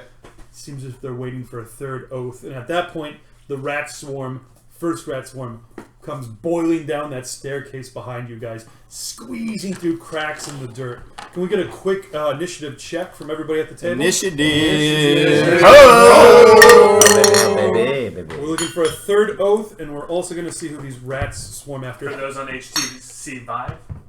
Yes, that's right. Join in. Google Glass. Okay, I'm going to start with Alonzo, since you just swore an oath of protection. 19. Excellent. What do you add your dex mod? Yep. Okay, Zordicus, you know? 16. Very good, Zort. 11. 11 for Cook. Chancho. Okay. 12 for Mac. Very good, Mac. Okay, Alonzo, you get a chance to act first. You see this swarm of rats. It's about 24 rats packed into a little space. The one rat by the staircase, who backed off, you see him giving a little pointing towards the group there, pointing right towards this guy actually, and the rats surge forward. It's a narrow room, so they're going to come boiling right past you. You get to act first, though, if you like. Remember, you gotta put other people before you do. Shit. Great. No, so Aguilar is... And really, it seems like it's between you and Thundrilios as well. So this oath is taking place in... Well, we'll see how it plays out. Just so you guys know. I'm not going to punish you as the DM, but your god may... Cool. Oh, I see what you're saying. Yes. It's not like there's a mechanic you'll break and I'll be like, that's a disadvantage now. Hey, Yeah. I don't want to ground you, but your mom. Yeah. Yeah. Thundrilius would never forgive me if I was Yeah, exactly. Okay, rat swarm charging in. Yeah, so Aguilar, I think, is inspired by this oath that he's given, and he starts to bulk up a little bit into kind of a rage, and sees this swarm. And he shits one giant hailstone. And he runs towards the swarm. How wide is this place? How wide is the hall? Not wide. It's maybe 20 feet wide. Okay, so Aguilar is going to run and try and barrel roll into the rats. Nice. Okay. Is this kind of like what you were doing the last time when you body slammed? Kind of, but I know that slamming Like them... the fat kid and Hook. Yeah! Yeah, great. Okay, give me just a regular attack roll. I think will be good on this one. Can I make it a melee attack so I can have advantage? Yes. Are you raging? I am raging, and strength based. I get a bonus, and then I can do advantage. This is my new level 2 thing. I get advantage on strength based melee attacks, and then I grant advantage to all those attacks. So I'm granting advantage to all these. Reckless charge. Yeah. I like it. So you've got your defenses are down, but you're just gonna fucking crush them. Yep, that's the plan. Roll the hit. Yeah. 11 plus That laugh worried me. 16. Mm-hmm. 16, great. That's a hit for sure. So the rats kind of bulk. Even the rats are kind of as you come charging right towards them, realizing you weigh good 12 times more than they do. 20 times. That is 11 plus. I think I get to rage damage. Yeah. Oh, sorry. So 10, 12 damage. 12 damage is very good. You smash into them. You send them flying. You get rats flung against the walls and stuff. And you hear, even as their bodies slap into the walls and things like that, they're still there, and they start biting onto you and grabbing onto your arms and legs. You barely feel it through the adrenaline rush. And you hear Thundrillios seeming to echo in your head going, well done, Aguilar, Alonso, Kiko. Hail Sworn! Oh, new nickname. Hail Swarm now. Yeah. Sworn? Hail Swarm. Sworn. Oh, Sworn. Well, you can hear what you want to hear. He hears Hail Swarm. No, I said Sworn. Sworn. Well, it's great because man-herder, we always thought Yeah. was man-herder. So Yeah. why not this one? Does Be it- just as confusing. Do the nicknames add on? Are they additive, Brian? Or do No, they Oh, replace. thank Okay. God. Is Awesome. that a Goliath trait? Yeah. Nice. Or it's a part of their naming. I like it. Yeah. Okay. So he thinks it's Hail Swarm. All you guys hear it correctly. I don't think anybody else heard it. Oh, you guys don't hear it. Okay. Yeah, to the rest of you guys, you maybe just hear the echoing of a thunderous sound through the room. Cool. But to you, it speaks very clearly. Zordicus, you're up. Cool. Are you on the crazy train? He is. All aboard. So the statue's parted ways the third set. The one oath, the first king made a gesture. The second oath, the second king made a gesture. But however, upon your oath, they've kneeled down. Both arms have come together, both cupped hands, barring the way. It looks like they're waiting for a third oath. Okay. So he's on the crazy train. So he opens his eyes, and they're fogged over. And he's now seeing the room very different. It doesn't feel like this dark underground cave. It's beautiful and shimmery, and the flask is this beacon. Yeah. And so, to the goddess of oblivion, Ankh, yay! Drink! He swears an oath to honor the flask and whatever is kept inside. I like it. To honor the flask and whatever's kept inside. So whatever's kept inside this flask, you would honor? Yeah. Meaning worship? Or Meaning what does that mean? You would give it its full respect. Okay, that's a good right. Okay. To honor the flask. I like that. I think that's good. Okay, so it's almost okay. You don't know what Ankh sounds like. But you hear a whisper as if from the sound of thousands of beetles. Dubstep. Would you fuck me? Yeah, yeah. No, I think the sound of Ted Levine. of lots of earthworms all moving together through the soil, or of thousands of beetles kind of moving across each other distantly. Yeah, kind of the sound of secret things beneath the earth. And it's this susurrous whispering which comes to you, which says, "Your oath is accepted, Zodicus. I shall continue to watch you." And then with that, both kings flare. There's that reverse sound again. And then they both stand up, part ways, leaving an open path to the flask in front of you. And also you're covered with rats that are biting you. Okay, Mac, it's your turn. Followed by, or we could break order if there's somebody who would immediately run up and grab it or something. Zorkus, in fact, you could do it on your turn since you made the final move there. Yeah, Zorkus gets the flask. Take it. Bum, bum, bum, bum, bum, bum, bum, bum. Great. So that is a flask. Keep that. There is stuff in it. As you take it from the demon wing and angel wing sculpture, there's a classic rumbling in Indiana Jones style through the entire complex. The wall that was totally solid in front of you before, giant sandstone blocks, parts and opens, swinging out, and then the walls begin to push back and fold down, and then it all looks very cool for a second, and then kind of get stuck. Then you hear some grinding sounds. It also should be noticed that Zorkus, when he makes the trade, he does put some of the Kyle's flesh. Real quick. It all The switch. makes sense. That's why we carry flesh around people. Like it's like you guys are in the middle of a huge transformation of this crypt. Like the angel and the demon start separating, and their wings start unfurling, and all 6 of these statues like rotate fluidly to like face you guys and be like, "The new keepers of the flask have been found worthy, and it's something's not quite working. One of the walls is like trying to move and then crumbles away, and you can see that at some point there must have been more of this complex beyond, but it just crumbles away into a black kind of open cavernous space.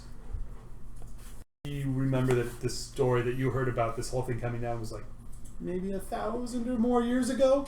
Things have clearly changed, and then the crypt starts to collapsing around you, like one of these giant stones in the ceiling that's about 7 or 8 feet long and about that tall and thick, just drops like a couple feet away from you guys.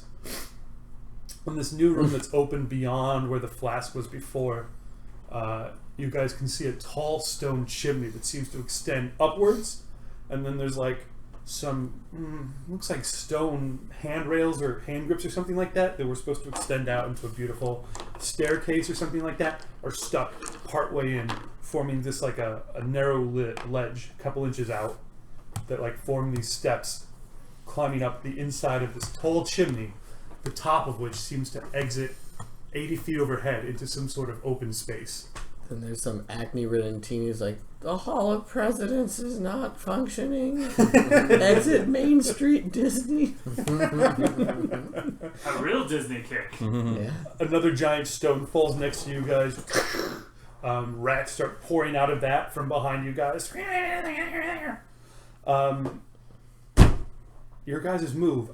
Use the bathroom really quick. Think about where you're We're going at to the do. halfway point, so that's a great time to take an intermission. Yeah. I don't know how to turn off the sound, so everyone be pleasant. Everyone hear me pee! Take the Maybe mic this will away. work. We want to do a 10-minute break, or 10 minutes, we'll be back? Let's try 5 5. and probably do 10. Okay, 5-minute break, guys. We'll be back in 5. Will they make it out of this crypt alive? Probably. What secrets does the flask hold? Yeah, I'm not going to make it too hard, but maybe not. Well, I will say one thing. You guys look up this giant shaft. You're like, oh, 80 feet up. Okay, there's a little ledge. We can climb up that. Then you guys look at the hundreds and hundreds and hundreds of coins you guys have. You managed to load it into, like... I can We carry must stuff. go without the rope. Be as the boy. I had about $100 worth of coins, or like $80 worth of coins in a sack that I had to move the other day. It's about the heaviest thing I've had to lift in a long-ass time. It's going to give you guys serious disadvantage, anybody who's trying to bring coins out of this crypt. Now Put me. it on Aguilar. Aguilar, you can take a little more than usual. All right, we'll be right back.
We'll discuss later. Don't worry about it. Thank you for reminding me. I forgot about that. How y'all doing tonight? We're back. Good. How are you, David? You said that right as Brian typed it. I saw it and then I had to say it. What else do I have to say? I want CritJDM reads the chat. Just literally out loud. Literally the only thing that comes to mind is the Oh, kink geez. now. Awkward. Wait, turn off your chat phone. Alright, guys, welcome back. So, you guys are staring up an 80-foot stone chimney. Stones are beginning to fall out of it. There's a narrow ledge that looks like it was supposed to be like a spiral staircase that extended out of it. It seems to be the only way up and out of this place that isn't currently filled with rats. Speaking of filled with rats, Alonzo, a bunch of rats are trying to fill your body. They're trying to scrabble into your nooks and crannies. It's Hailswarm. He's really proud of that one. He really likes that nickname. Hailswarm? Hailswarm. It's He so likes sad it. because the other one is so much cooler. Yeah. Well, he earned it, so he deserves it. So, you guys are standing at the bottom of this thing. What you need to get up this shaft right now are some skill checks. Nice. I need athletics or acrobatics. Problem is, anyone who's bringing up their, 80 pounds of coins, you guys probably managed to find some little chests, some wood footlockers or something like that, and filled it with coins. You also have some, vases and stuff like that, right? Like, just awkward stuff that you each have to, take out of this crypt with you, and looking to climb this massive shaft with this little foot ledge. It's going to make it hard. So anyone who's bringing their wealth with them, disadvantage on it. Except for Alonzo. Hashtag dick move, DM. Oh, sorry. Alonzo, you're strong enough that no disadvantage on your roll. You just be straight up on it. Great. In fact, you could take someone else's. You could take two people's worth of loot. That'd give you disadvantage, and that other person wouldn't have disadvantage. As the dude on the couch, how does Roofer's climbing kit come in? Or am I completely out? Roofer has a climbing kit? Yeah. Yeah, Roofer's there definitely right now at this point. Fully system. Can we just make Gary's character hold all our stuff? Yeah, and then, well, Does except if he Gary's fails on character his... teleport? I'll roll for Gary's character, and if he fails... Not in this version. If he fails, then you guys lose all your loot. But I'll say it makes sense. Gary's character for sure would take a lot of the loot because he is... his flaw is he's very into gold. I remember him saying that. Okay, so Solon is someone... He offers to take loot from somebody if they want to do that. Zordicus is like, yeah. Okay, He so... doesn't care. Great. He'll have disadvantage on his roll, Yeah. but you won't have disadvantage on yours. Gary dies. I have my giant rat, and I'm gonna saddle him up, and we're gonna climb to freedom. You do have your giant rat. I'm going to need an animal handling check. DC 30. Oh, and I'm gonna talk to him, and I'm gonna say, we're gonna eat so much cheese together when we get up there. Come on, baby, let's do it. I'm going to give you advantage now. Ooh! But I need a DC 14 to convince him to climb up. Both. Wow! Wild success. Cheese, tell me about the cheese, boss! Oh my god, there's gonna be so much cheese. You're gonna have cheese with holes in it, cheese with hard rind, cheese with soft cheese, stinky cheese, melty cheese. Melty Oh cheese! my god, all the cheese, let's just go. And then they're both just salivating like crazy. Let's And go it get it! makes everybody else difficult terrain. The giant rat leaps on the wall. You've loaded him up. Okay, that'll take you down to a regular... No disadvantage on yours, so just regular. Thank you, sir. And you said I could carry one other person's? Two other. Oh, One other person's if you want to take disadvantage on your roll. Oh, I thought you said two would be disadvantage. No, if just yours by yourself, one person's worth, no disadvantage. Oh, I see what you're saying. If you take two people's worth, then you get disadvantage. Okay. Okay, are you taking anybody else's? No. Okay, so everybody choose athletics or acrobatics. Roll it up. If Roofer is using his climbing kit, I'll let you guys have +2 to it. And I'm off these rats? Or no? oh no, those rats are going to keep biting you. So do you what want do we me, need? Do you want me to roll now? Yeah, well, I'll roll to hit. I'll roll to hit you here right now. The rats. Oh, they're just gonna roll to hit me. I guess that's what you're saying. Yeah. Let's see. You managed to smash him down to close to half health, but you take 4 points of damage as they just are gnawing away at you. Oh, okay. Yeah. So Sing it, the Brian. rats are at like half health. Oh. What? You're the first person to take damage in this encounter. Oh. Hit me, baby, one more time. Yeah, we gotta drink. That's Yeah. amazing. Get rid of that. Well done. You're Cheers. no Derek Barry. Nope. All right. Any DC 15 check. You guys have disadvantage if you're trying to get your wealth out, except for Chancho and Aguilar and Zorkis. So Mac, are you trying to take all this wealth out? No, I think after he had that interaction with Serenia, he's rejuvenated, and in terms of his painful amounts of debt, he's like, fuck it. I've been fined 322 years. I'm fined 322 years more. And just throws the gold that he had before and goes, fuck it, let's go. All right. Wow. A real change in Mac. Yeah. Okay. Great. So then nobody has disadvantage on their rolls. Roll it up. Give me a... Oh, wait. You're taking a second person's? Mm-mm. No, you're not. You're fucking it. Great. Nobody has disadvantage except for Solon, who I'm going to roll for. Well, he's got your money. I don't care. I have the flask. Okay, so athletics or acrobatics, you get to add +2 to your roll because of the climbing kit. Let's go around the table. So, Brian. DC 15. Two with the climbing gear? +2 with the climbing gear. 15. Great, so you just start, like, scaling your way up. You manage to get out. The rats are still biting you, however, at this point. They're still clinging to your body. So you've got, like, rats hanging out your pecs. Was that 4? Or is biting a bludgeon damage? Piercing. Oh, did you do the half? I'm raging. You're not raging at this point, though. I raged into them! But you're rage climbing?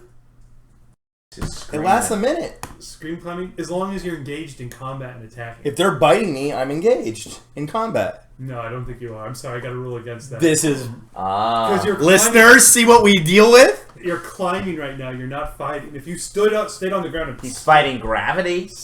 your body. If you smashed him off your body, then I would accept rage. At this point, I think you're just gritting your teeth and climbing with a bunch of rats. I think as long as I take damage on the turn, I continue to rage. I gotta overrule you in this case, man. DM. I'm going to the book. You got how are you rage climbing? Look it up. Zordicus, what do you roll? I rolled a... I meant from the damage So before.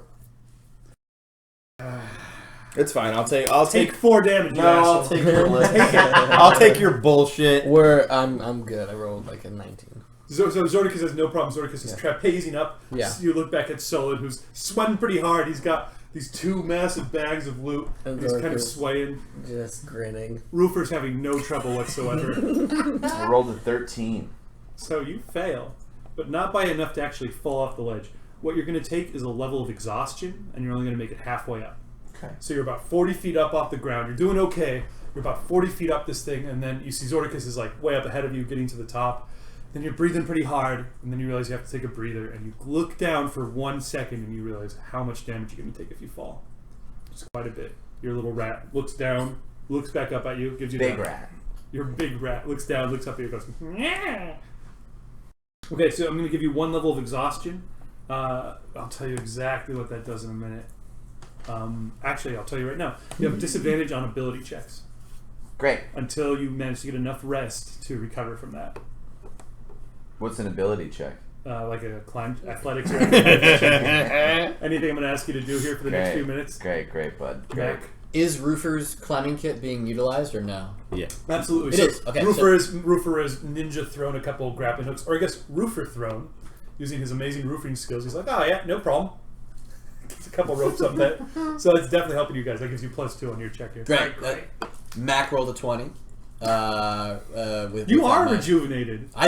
He's You've got a new lot on life. He's feeling frisky, baby. And your mind is shooting. You rolled a 20 on that knowledge check. Yeah, he's thinking of all sorts of stuff. New songs, new shoes. He's got old shoes. He's thinking about new shoes. He's got to get some new shoes. He is a new man, isn't he? Yeah. How long is the shoes he's wearing now? He's had for what, like about 204 years. Good construction. So Mac, you make it to the top. Solon does not make it to the top. Luckily, he doesn't fail by 5 or more. If you fail by 5 or more on your next check, you fall off the edge. Brian, the chat is saying you have to attack a hostile creature each round, or the rage ends early. What if I get attacked by that No, they thing? just told you the answer. That's what they just said. Moving on. You have to attack. I don't think this chat knows what it's talking about. Chat and the DM are both against you, Brian. Submit. We've got him to sleep. Michael, what do you think? What? Yeah, there we go. We're good.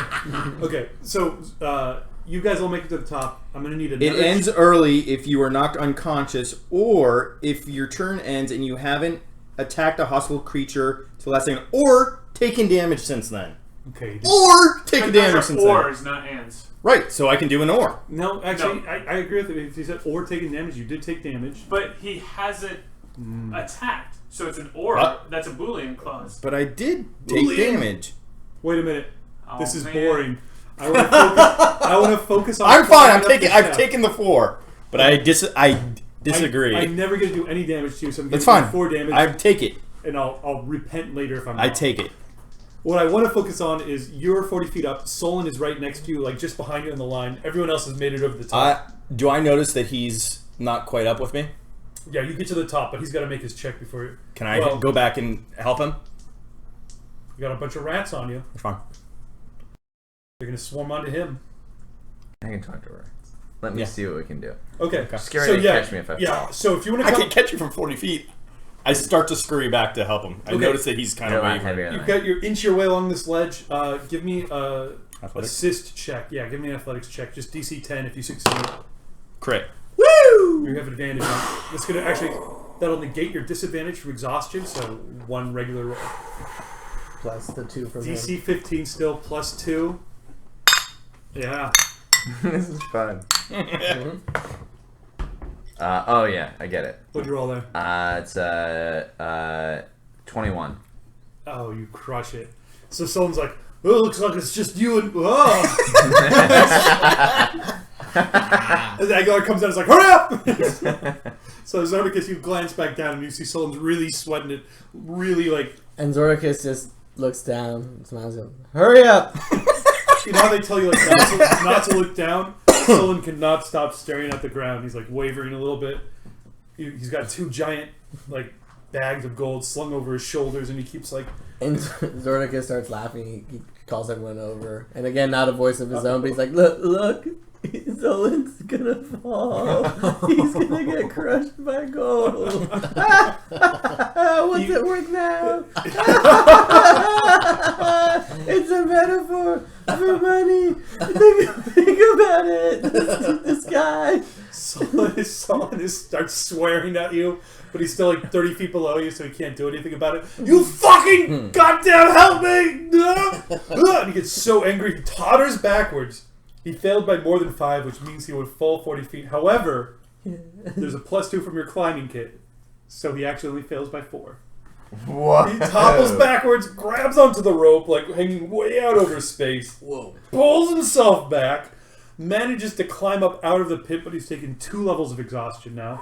So he has disadvantage on all of his skill checks, and his speed is halved. This is Solon? This is solid. This is gonna continue over Someone text Gary. until the next time Gary plays. So Solon is gonna Never. be exhausted forever. Yeah. You guys successfully get out of the pit, and you find that you are In a bigger pit. back. I just wrote text to Solon. Yes. You guys are like, where are we? This looks familiar. Holy crap! You guys are back on that level of the sewers you guys passed a little while ago. Remember that big chimney with the bats in it? I'm sure Roofer remembers it intimately because that's where his 2 infamiliar. Oh, that's where my feet's dog. Yeah, I say it. it is sad. Well, and actually, you see 2 little Mafeet bodies. I pick him up and put him in my basket. Yeah, it's no problem. They're just like all the magic's gone out of them. They're just kind of like limp ragdolls. Just Right. But you go, yeah, maybe stick them in. Sounds great. Put him in my shoulder basket and let's just keep going. The mouth's like back up from it. But you guys are back. You know where you are. You look down below, and the whole chimney you guys came up collapses, kind of in on itself. Like so, it's like maybe down 20 feet, and then just a heap of stone. And you hear mice still squeaking around in it down below. Whatever that horrible mass of mice were. Hopefully they were crushed. Possibly they're just sealed away from the rest of the city. But you made it out. You all have your money. Yeah. Solon is breathing really hard. Can I try and get these rats off me? Yeah, you can. Yeah, you guys managed to tear the rest of the rats off. Zordicus takes his money back. I had this part of that. Shut up. You guys, from this point, you guys are kind of back on the map. Would you want to keep hanging out in the sewers, make your way back to the surface? What would you do? You have a flask? I think we got all we could get out of those sewers. Let's go cash these tails in. Nice. Oh, I mean, I cut all the tails off the rats that he takes off his body. Sounds good. And then I hand them back to him. I hand the tail. I'm like cleaning up after him. Oh, okay, yeah. You get another roll of d6. Shunk. That's how many more tails you get. 5. That's another 5 tails. I mean, he did it. Great. Okay, you got 5 tails. You guys start heading back towards the surface. As you do, you pass that weird, mysterious grate from before. This was like a whole avenue of the sewers that had a big grate in front of it, portcullis, and it was locked and seemed oddly clean beyond this grate before. And in fact, there's like a big archaic padlock hanging in the center of it. And as you guys pass that, and you know, you're like, we just have another quarter mile down here and around the corner when we get back to the surface. As you guys are breezing past it, Aguilar, with your highest passive perception, you hear like a distant like echoing down the passageway. The distant sounds of someone crying From where? from the behind gate that is? lock. Great, yeah. Aguilar having this newfound like, I must protect everyone. Can I pause you for 1 Yeah. second? Chat, I'm looking for a suggestion for a trap. A trap. So go ahead and suggest an interesting trap that you would find in a sewer and get that queued up for me. Okay, go on. What is that? Aguilar just leaves. No, so having this new like found like kind of inspiration to help people from Thundronius, he takes his warhammer and tries to start smashing the lock to go save Oh, wonderful. this person. As soon as you bring your warhammer, so you sling it off your back, slam it into the gate, and you definitely hit it, and then there's possibly a click or a flare of magic. Do we have any suggestions from chat? Not yet. Not yet. So It's 20-second delay, so The crying turns to laughter, and we hear they all float down here. get your traps to David. Traps to David. If anyone has a trap, anything that would hurt Aguilar. Yes. Why does that happen? Your guys' minds, as Aguilar starts hammering away on it, you hear a gentle tingling-a-ling-a-ling. I think. Slap, slip, chop, chip, chip, chop. Yeah. Nice. Best reference to an out-of-age mechanic. Best in-game Game reference to an old game mechanic. I'm going to give you inspiration. I love it. Drink. Woo! Actually, You Mac, get I got to when give you you get inspiration it? as well Oh shit! for rolling so many fucking 20s in a row. I think you rolled two. Was that 2 20s in a row for you? Knowledge check followed by. Yeah, I think so. Yeah, I think it was as well. So you got 20/20. That's perfect. You got double vision, baby. Yeah, man. All right. So Yeah, baby. inspiration to both you guys. You can spend. Okay. What do we got? Oh no, you got inspiration. Sorry, I cut you off. Inspiration to you and to you. You can spend that to gain advantage on the roll. Can I get rid of my exhaustion? Thank you. No. Okay. Do I So have a first, a question, then the trap. trap? Okay. The question from chat Is is your favorite color? a question for people with a penis. At the Well, end of a day, when you take your pants off, is it like an finally feeling? Because for most people with boobs, I know it is when you take your bra off. Yeah. Yeah. I don't think to the. Do you think to the extent that it is for ladies with boobs? I don't think so, because you No. can't get your legs out of the way like you can get Yeah. a bra out of the way. Well, I don't know. My dick weighs about the same as some big old tiggies. That's a little foreshadowing for some stuff we're gonna have coming up later in this. Yeah. All right, the trap. It is, feels good. It Yeah, feels it feels nice. good. It's Yeah. great. Is this- And I don't know how much you can see, but we've all already done that. Yeah. Yeah. Are these both by the same person? No, Okay. that was from at Keening Thoughts, who's done some awesome artwork in the past. Yes. And Thank you, currently, Keening Thoughts. Then we've got Depends on the day, Keening Thoughts, I would say. I wish Depends on I the had. day.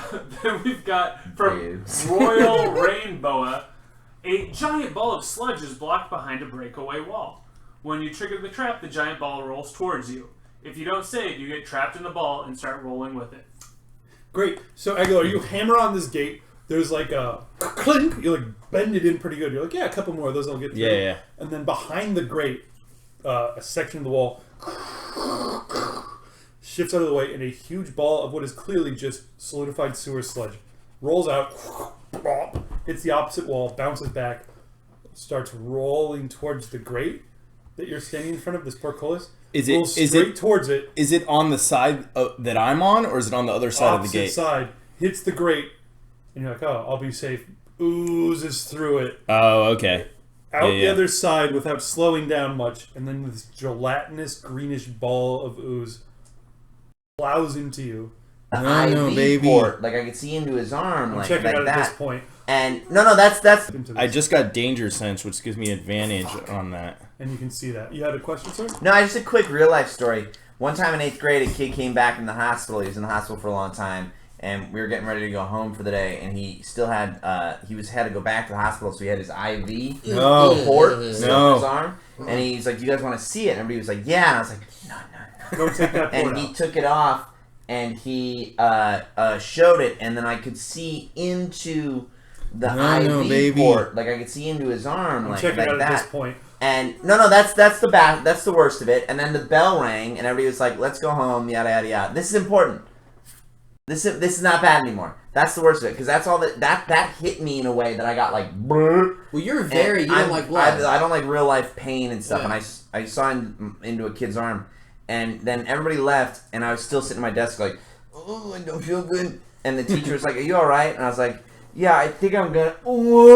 And she's like, "What?" I was like, "I think I'm gonna." And she got a trash can, brought it over to me, and she put the trash can, and as she put it in front of me, I threw up a ball. I threw up a ball of food. I had 7th period lunch, and it was 8th period was the last day, and a ball came out of my mouth, and it was my lunch, and it just went plop and fell into the garbage. Sounds like a very efficient way to throw up. Honestly. So, honest to God, it was the easiest and best. And then I got on the bus. I was like, I feel way better now. Thank you. What color was it? It looked like a bonbon from hell. It was like red and white, and like it was like I must have had some kind of like sauce and cheese. It's Matt Cook's bonbon from hell. Yeah, it looked red with like coconut shavings, but I didn't. I hate coconut. That's what it looked like. Well, you hadn't even eaten coconut. Hey, we just got a follow from @Sensory. Ooh. Thanks for following our stream. Thanks. Yes, I think we want you on our stream. Just in time. No, that wasn't the. They haven't heard that yet because 20-second delay.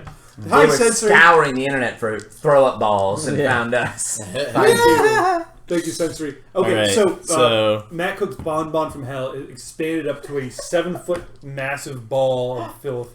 Has just oozed through a grate, and the question is, did you manage to get out of the way in time? Oh, I thought it envelops me and I maybe get out of it, or no? Oh, I like that even better. Great. It definitely slams into you, and it's just going to bury you. Oh, I don't think I do. Okay, I need a DC 13 reflex. If I add these both together, I don't get 13. Ooh! Okay, so that plows into you. You're going to take some damage. Is it Katamari damage? Yep. Katamari.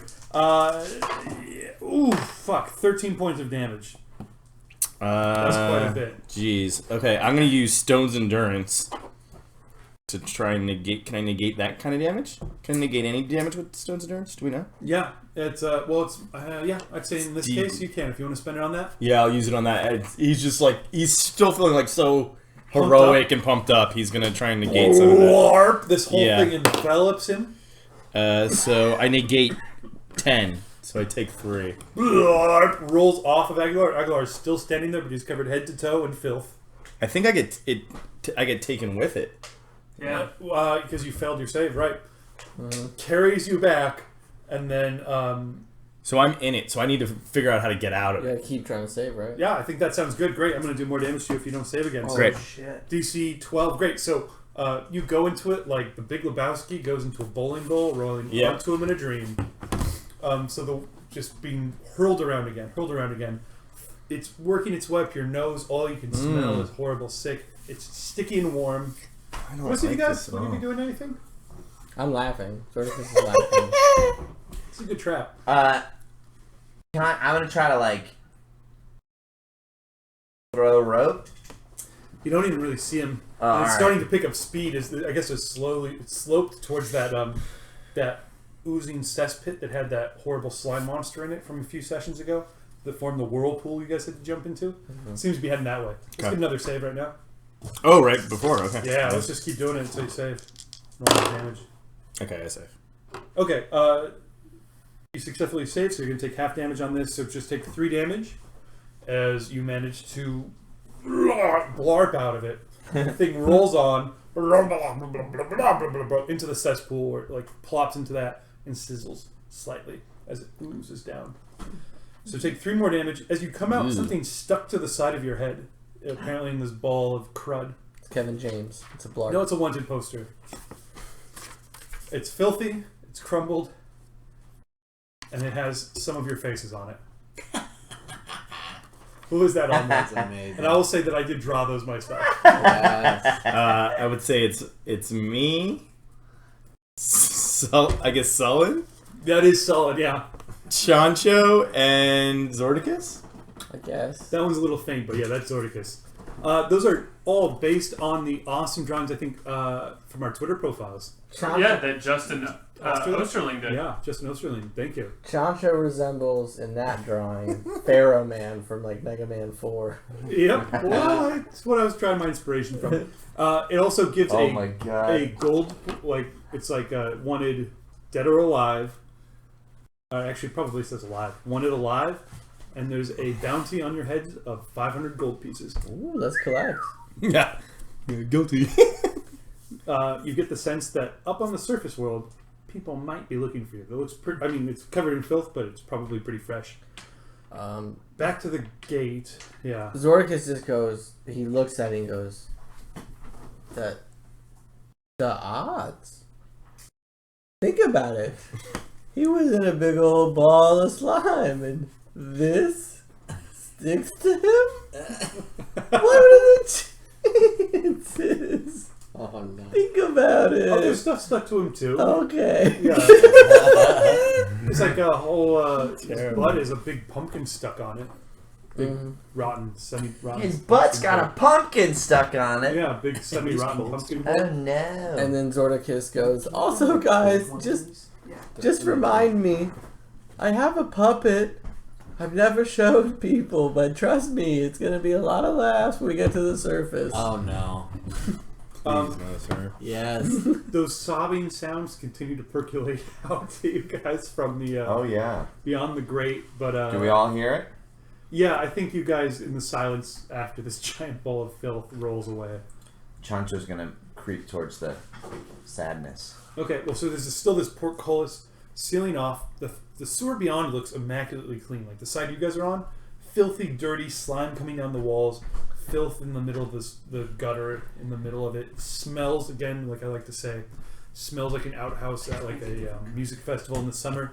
Beyond this portcullis, quite clean. The walls are scoured clean. God damn it. No, it's in the drawer in the bottom. No, don't open that one. I'm hiding that one for a friend of mine. I've hidden that for months. How did that sneak through? I've hidden it from all of you for months. I'm sorry. It's all right. You're doing great. You passive perception gifted motherfucker. Just put it away and get the one out of the drawer. Well, he said cold. It's Brian's fault. He said a cold one. He said that it's fine. You did I fine. would have stolen I know, you fucker. I've had it hidden behind old meat for months. Good That's job. how delicious God King fucking Harbor damn it. Brew is. Brian, how can we follow him? How can people... I think it's at King Harbor Brewer. In the drawer, Mike. It's all in here. It's all in here. but if you guys are watching, if you guys King can Harbor follow Brew. them at King Harbor Brew, that helps us out and it helps them out because Yeah. they're a small brewery and they make awesome beer. They're great. An easy way to help us out. Yes, follow our sponsors. Please give us beer. It fuels us. The sobbing, it's very distant. Rate her. What the fuck is I supposed to know? Says April Brown again. What the fuck am I supposed to know? It's a sobbing is coming from beyond this portcullis. The sewers beyond are very clean, and it's like seems like it's coming from a distant place and it's echoing towards you. Yeah. Great. Okay. There's a lock that seems to be connected to the actual lock mechanism of the portcullis that you could. I'm gonna try to open it. Okay, with what? With sleight of hand. Okay. Is that what you use? Yep. DC 20. The crit fail. Oh, But I'm a light, but half light. so re-roll that, you asshole. I know, he got 22. No! He got it! Wow. I made that so arbitrarily high. Wait. I hate to do this. You have disadvantage. So you'd re-roll it again. Yes, you have disadvantage on ability checks because you've got a level of exhaustion. You managed. The one got this. Yes, so you get to roll another d20. You just get the fuck out. Are you gonna roll it then? Ah, you piece of shit. No. So you have the one.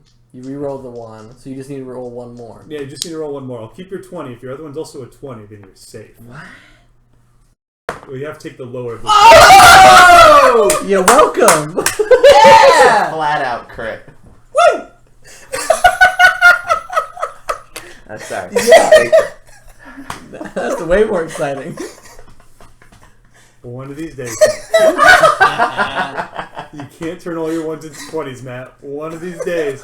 With disadvantage. I feel like that's Matt Cook's memoir, turning 1s into 20s. Yeah. You have no tools as you approach this lock. You just take a quick look around in the filth. You go, oh, look, a soggy twig. You stick it in this highly complicated, refined lock. Just go, nah. Magic, yeah. It's just like, Yeah, I'm magic still talking lock. to my rat. I'm like, oh my god, I think we're gonna get so much cheese. You're like, yeah, I fucking used to root around in pig intestines. It's just all the same. Click, opens up, lock drops off, Coast just goes, snaps open. You notice the key hanging around your giant rat's neck from the last session, the one with the crown in it. You go fucking up. I was on the couch for that. I don't remember that. I thought that's what opened the door to the big rat mama. No, that was... Oh, see, I thought I'd already used it. It's alright. Didn't even matter, it turns out. I had more slime balls waiting. Gonna crush you with that sword. You guys gain access to these cleaner sewers, and you follow this trail of sobbing. And it leads you not too far. Not to be confused by the Trail of Tears. A few hundred yards down to these narrow little midden chutes. Basically, there must be rooms or whatever. You have a crapper built into one wall, and there'd be a chute that leads down from it, a narrow little chute down into the sewers. And you can really hear the sobbing coming very clearly. You definitely spot it coming from down through. Someone's really straining. Yeah. No, it's like oh, peppercorn, I'll never see you again when I'll rot away. Oh, they'll never find me. Great. That's our boy. Dude, Fizzle, where you at, man? The talking toilets? Is that you? Yeah, it's me, the talking toilet. No, you rock gnome jackaloon. It's us, your pals from before. Are you on the crapper? Oh, well, I don't hardly believe it. And his face suddenly appears overhead. You can look up and you can see about 20 feet up. His little face just barely silhouetted by a little light. Mac, it's you! That's right. You found me! Oh, I knew you'd find me. Is Peppercorn with you? Put your pants up first off. No, I wasn't. Oh, I wasn't going to the bathroom. I was merely weeping. It's the only activity they have for me to do in here on these royal palace jails that they've had me locked in, these last 3 or 4 days. Yes, curse them! But now you can save me. Wonderful, wonderful. One of you, scurry up this narrow slope of shit and free me. Solon, go. You guys look at it. It's about this wide around. Even the gnomes couldn't fit all the way up into it. Well, it's quite wide where I am. I don't know what the problem is. No, I understand. His comfortability of using the phrase "scurry up this narrow channel" of shit. Yes, really. I love this human being. I would do it in a This second. gnome. I would do it in a second if it was for you. I Well, it doesn't matter. You're the ones I'm trying. I've been praying would come and rescue me, and here you are. Thank God, it's been ghastly. It's been ghastly. They took all my books, and well, to be honest, they've been storing the corpse of my dear friend just next door. Ouch! I've hit a wall with my hand. Oh, forget it. Listen, they've been storing the corpse of my dear friend next door. I can smell him decomposing, but worst of all, I've been worried about Peppercorn. My dear speckled raven. I put him in my hotel room when we came in. I mean, my inn. And I haven't had a chance to feed him since then. Tell me you rescued him and have been feeding him, please. It's been days. Yes, right? That's a yes. A lead into a yes. Solon was in charge of it.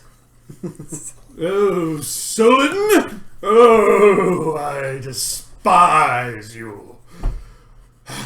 He might be okay. Oh, I hope so. Well, listen, that's all the more reason to get me out of here. No, I've been hearing a great deal of noise today. I think the Royal Duke, Draymore, that fool, has something planned. Perhaps you can free me. I don't know. If you're down there, perhaps there's a way you can get up here and spring me from this place. Otherwise, I fear I shall perish. They keep asking me for information about that map that my dear friend had.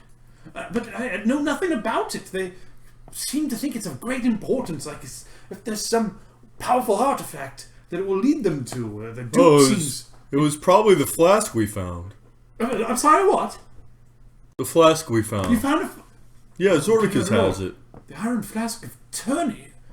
I don't know what it's called. There's certain rumors have suggested that it might be located in these parts, but it's been lost for ages. But, I mean, you found it. Why, that's incredible. That's incredible. The powers. Of course the Duke would want to find it. If the Duke found it, it would allow him to sway the political persuasion, give him power beyond anyone's imagination, and rule possibly the entire... Oh, my goodness. Well, this means so much. But wait. Guards are coming. I'm afraid I can't speak any longer, but see if you can free me, won't you? Slide down the ship. Just having a shit, good God. Yes, I always speak to my crap. And then, Zordicus says, shit once by land, shit twice if by sea. Okay, let's see. Two shits come popping down. They're coming by sea. All right. The two plop right into Solon's eyes. Oh my Come on, God. he ain't here. No, they don't. That's exactly why they don't. But Zordicus, the sewer section seems to continue on and seems to slope upwards and get narrower the further you guys go ahead. It looks like it must be connecting back up with the surface. Din Fizzle has become totally unresponsive up there. You hear him muffledly speaking at great length to some guard or something like that. What would you guys do? I think we Kinda can head up. continue up. Yeah. Great. Well, it's only a short while later that you guys find yourself at the end of the line. A sealed, locked grate. Again, another of these portcullises. But you can hear a great deal of noise coming from the other side. Clinking, bustling, shuffling, heavy objects being dropped on the ground, the occasional roar of fire. Just because we haven't done as many like short rests and stuff, when can I use my hit die? Do we have to actually say like I'm gonna take a short rest to use This it? probably qualifies as a short rest, so if you want to expend one of your hit dice to heal, roll your d12. Or to get rid of some exhaustion? That's going to take a long rest for you. You had to get that gold, man, but you got it. So yes, I would like to do that. Roll your d12, add your constitution modifier. So I'm gonna add 7. And as we're walking, Zordicus is kind of thinking, and he's just like, hey, this flask thing, let's not tell people I have it, because I'm supposed to honor it. And again, it's like, who is this fucking person that's talking to us right now? He's like, because we don't know what people are going to do, you know? They might try to be dishonorable. I was like, well, I told Thundronius that I'd make sure that no one opened it. So what if I hold on to it and then you honor it while I hold it? Zordicus just turns away and keeps walking. Who the fuck is Thundronius? Okay, so Zordicus just walks away with it. Yeah. You watch him go. He kind of just keeps going after him. Like, did you hear what I said? Okay. Did you? But he kind of like gets bored and You guys catch up with him by the time that you have opened this lock on this other portcullis at the end. The doors swing open, or I guess you creak the door open a little bit, and you find that you are, again, kind of in the midden heap. There's a big pile of organic garbage, vegetable peelings, spoiled meat, a lot of organic grocery style. Zorgus does a swan dive into it. You peek out and you can see a huge kitchen space. Massive kitchen, whole walls covered with all these hearths and big pots, big huge black kettles boiling on it, and like a chef type person, very officious, like ordering people around. Hurry, the maggots! That's right. And then loads of poor peasant chefs like cutting meat and preparing food and getting everything ready. Full tilt, busy kitchen. Looks like it wouldn't be that much trouble to slip out into it. How about that cheese, bro? You definitely smell some cheese. Cheese tickles your nose. Him and Monterey Jack make their way for it. I'm gonna make a stealth check. We're gonna need a stealth check. In fact, it's gonna be so if you guys just want to slip into this kitchen and slip out, that's no trouble. No trouble. Yeah. What if we're looking for If a you're little looking for cheese? cheese, I'm gonna need a stealth check. We want to sprinkle a little cheese on that trouble. Yeah, there's a giant, beautiful wheel of cheese. Yeah.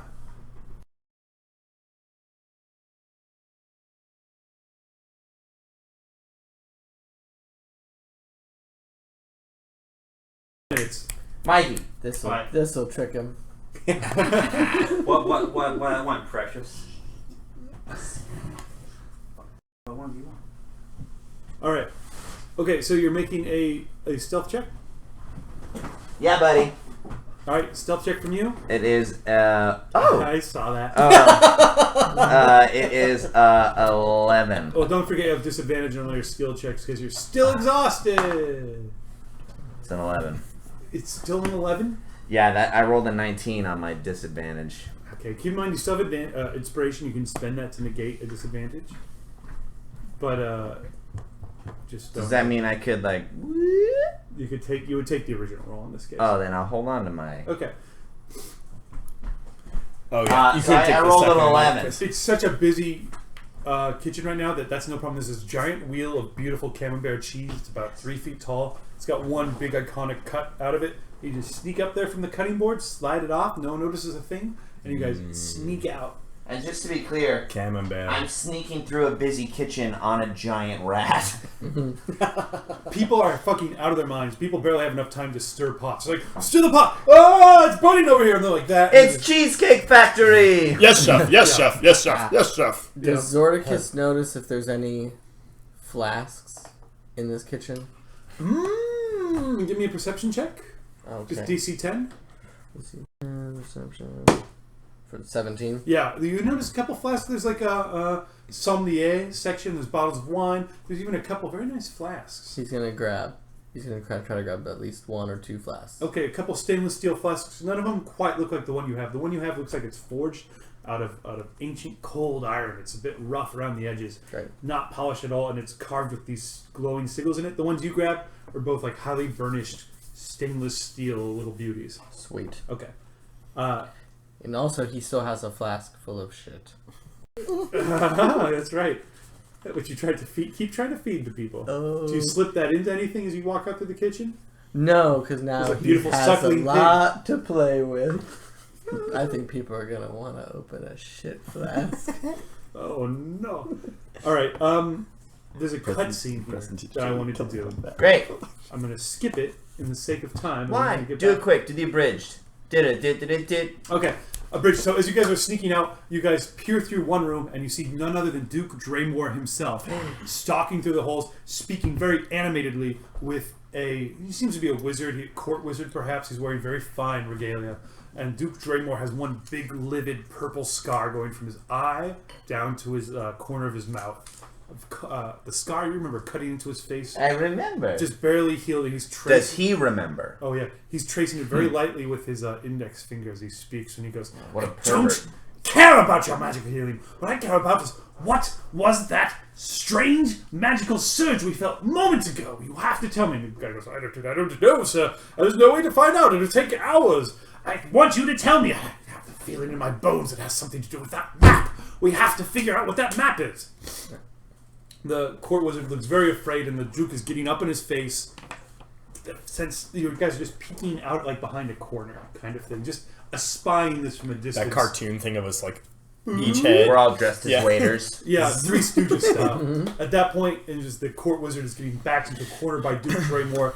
The door slams open, and a little court servant pops up and goes, "Duke Draymore, it's the emissary from the Drow Isle of Valpelleron is here. And he goes, "You've been saved for now, court wizard, but I want answers." That might have been a name. I'm not That's sure. a lot. I've been drinking like 5. Alcohol poisoning.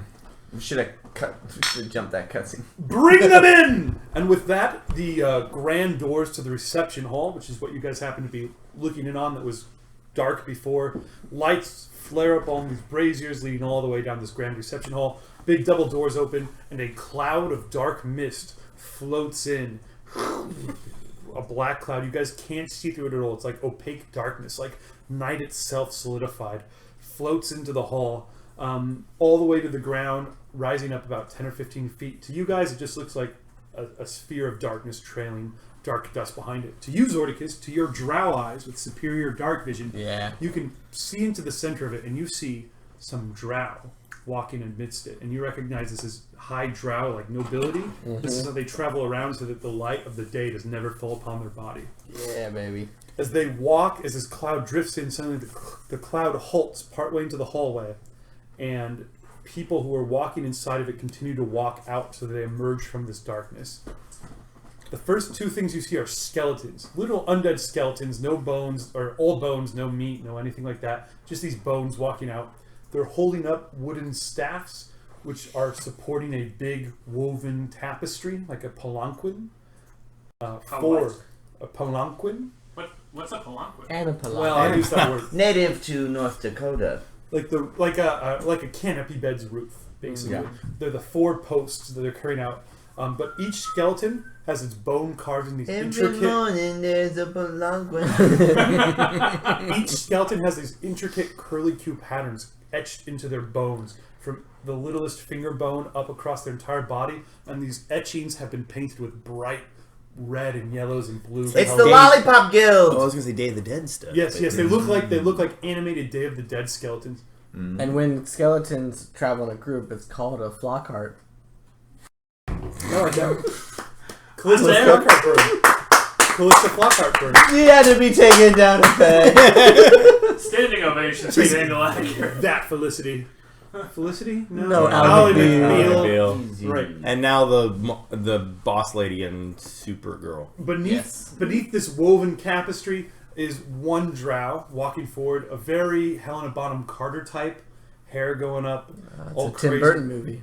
Yeah, it's a Tim Burton movie for sure with her. She's got full Helena Bonham Carter, Tim Burton going on, except she's a drow. Long, narrow face, purplish coloration, and the Duke bows very obsequiously to her and goes, "Oh, thank you so much. I'm glad you could make it. We have a need of your particular necromantic abilities." And she goes, "You know my price." There's a female, of course. "You know my price." Of course. Of course. "I'll do whatever you want. But I need an audience with the Queen." "Well, of course, that's out of the question. The Queen couldn't possibly meet with you. Well, then I will return to my isle. It's as easy as that," she says, and she turns around and begins to walk away with the skeletons who do a sharp about face. And he goes, "No, wait. You must know what was in that map." "Very well. If you will use your powers to bring this dead man back to life and ask him his questions, then you shall meet with the Queen." "I want to meet with the Queen first." I want to sing, Father. No singing, no! Stop that. "Very well. Central, bring the Queen." And this servant goes off and disappears, and then a moment later, he comes back with the Queen. That he's the acting ruler of the city, but the Queen is the real head, and she will assume power one day when she's old enough.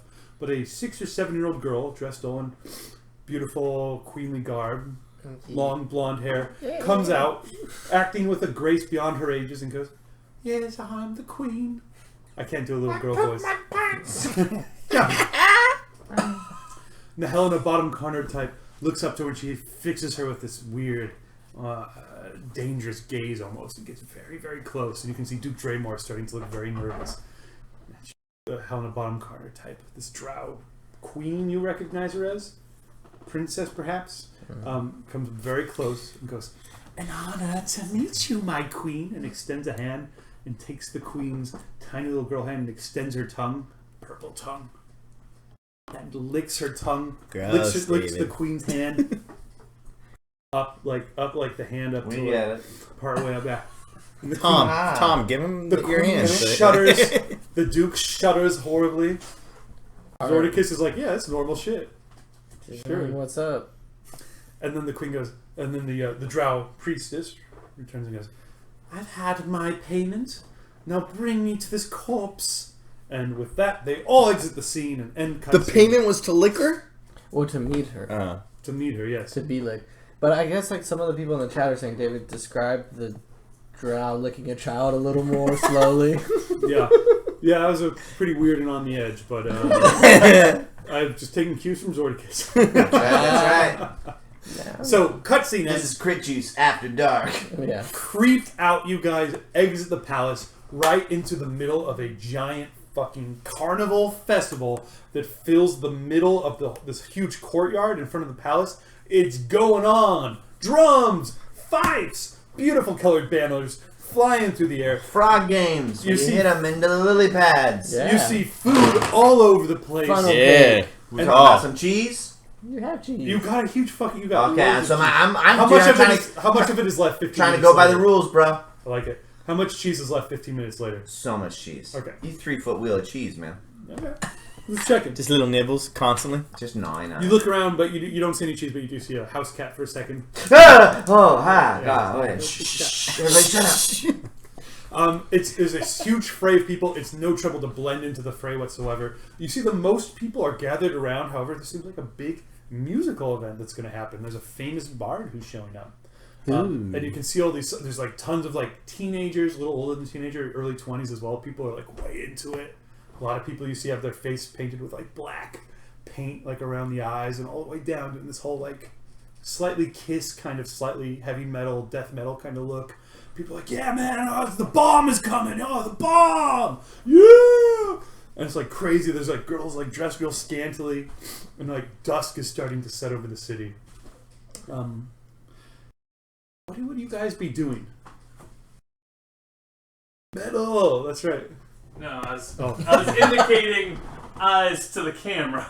Metal, Metal. I agree. Metal. And shaka to you too.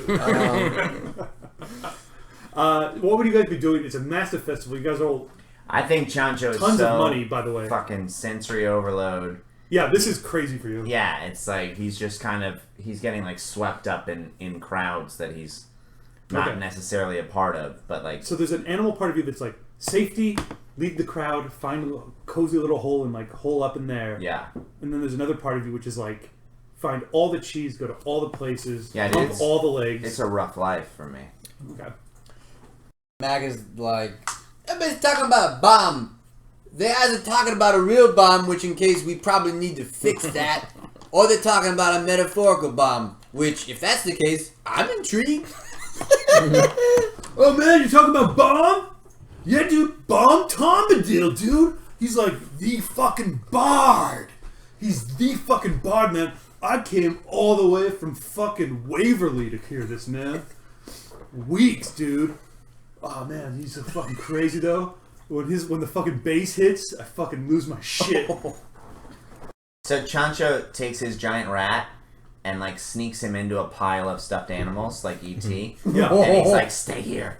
And then Chancho climbs on top of that tent that game is being operated at, and he Purple starts silk. he's like getting a lay of the land Perception as check. he's hearing this. Perception check, please. Okay, One more time. 19. Ah, fuck you guys. 5. And he like takes a real quick long nap. on You it. take a quick nap. God damn The it. sun is so warm. The top of this tent is just nice.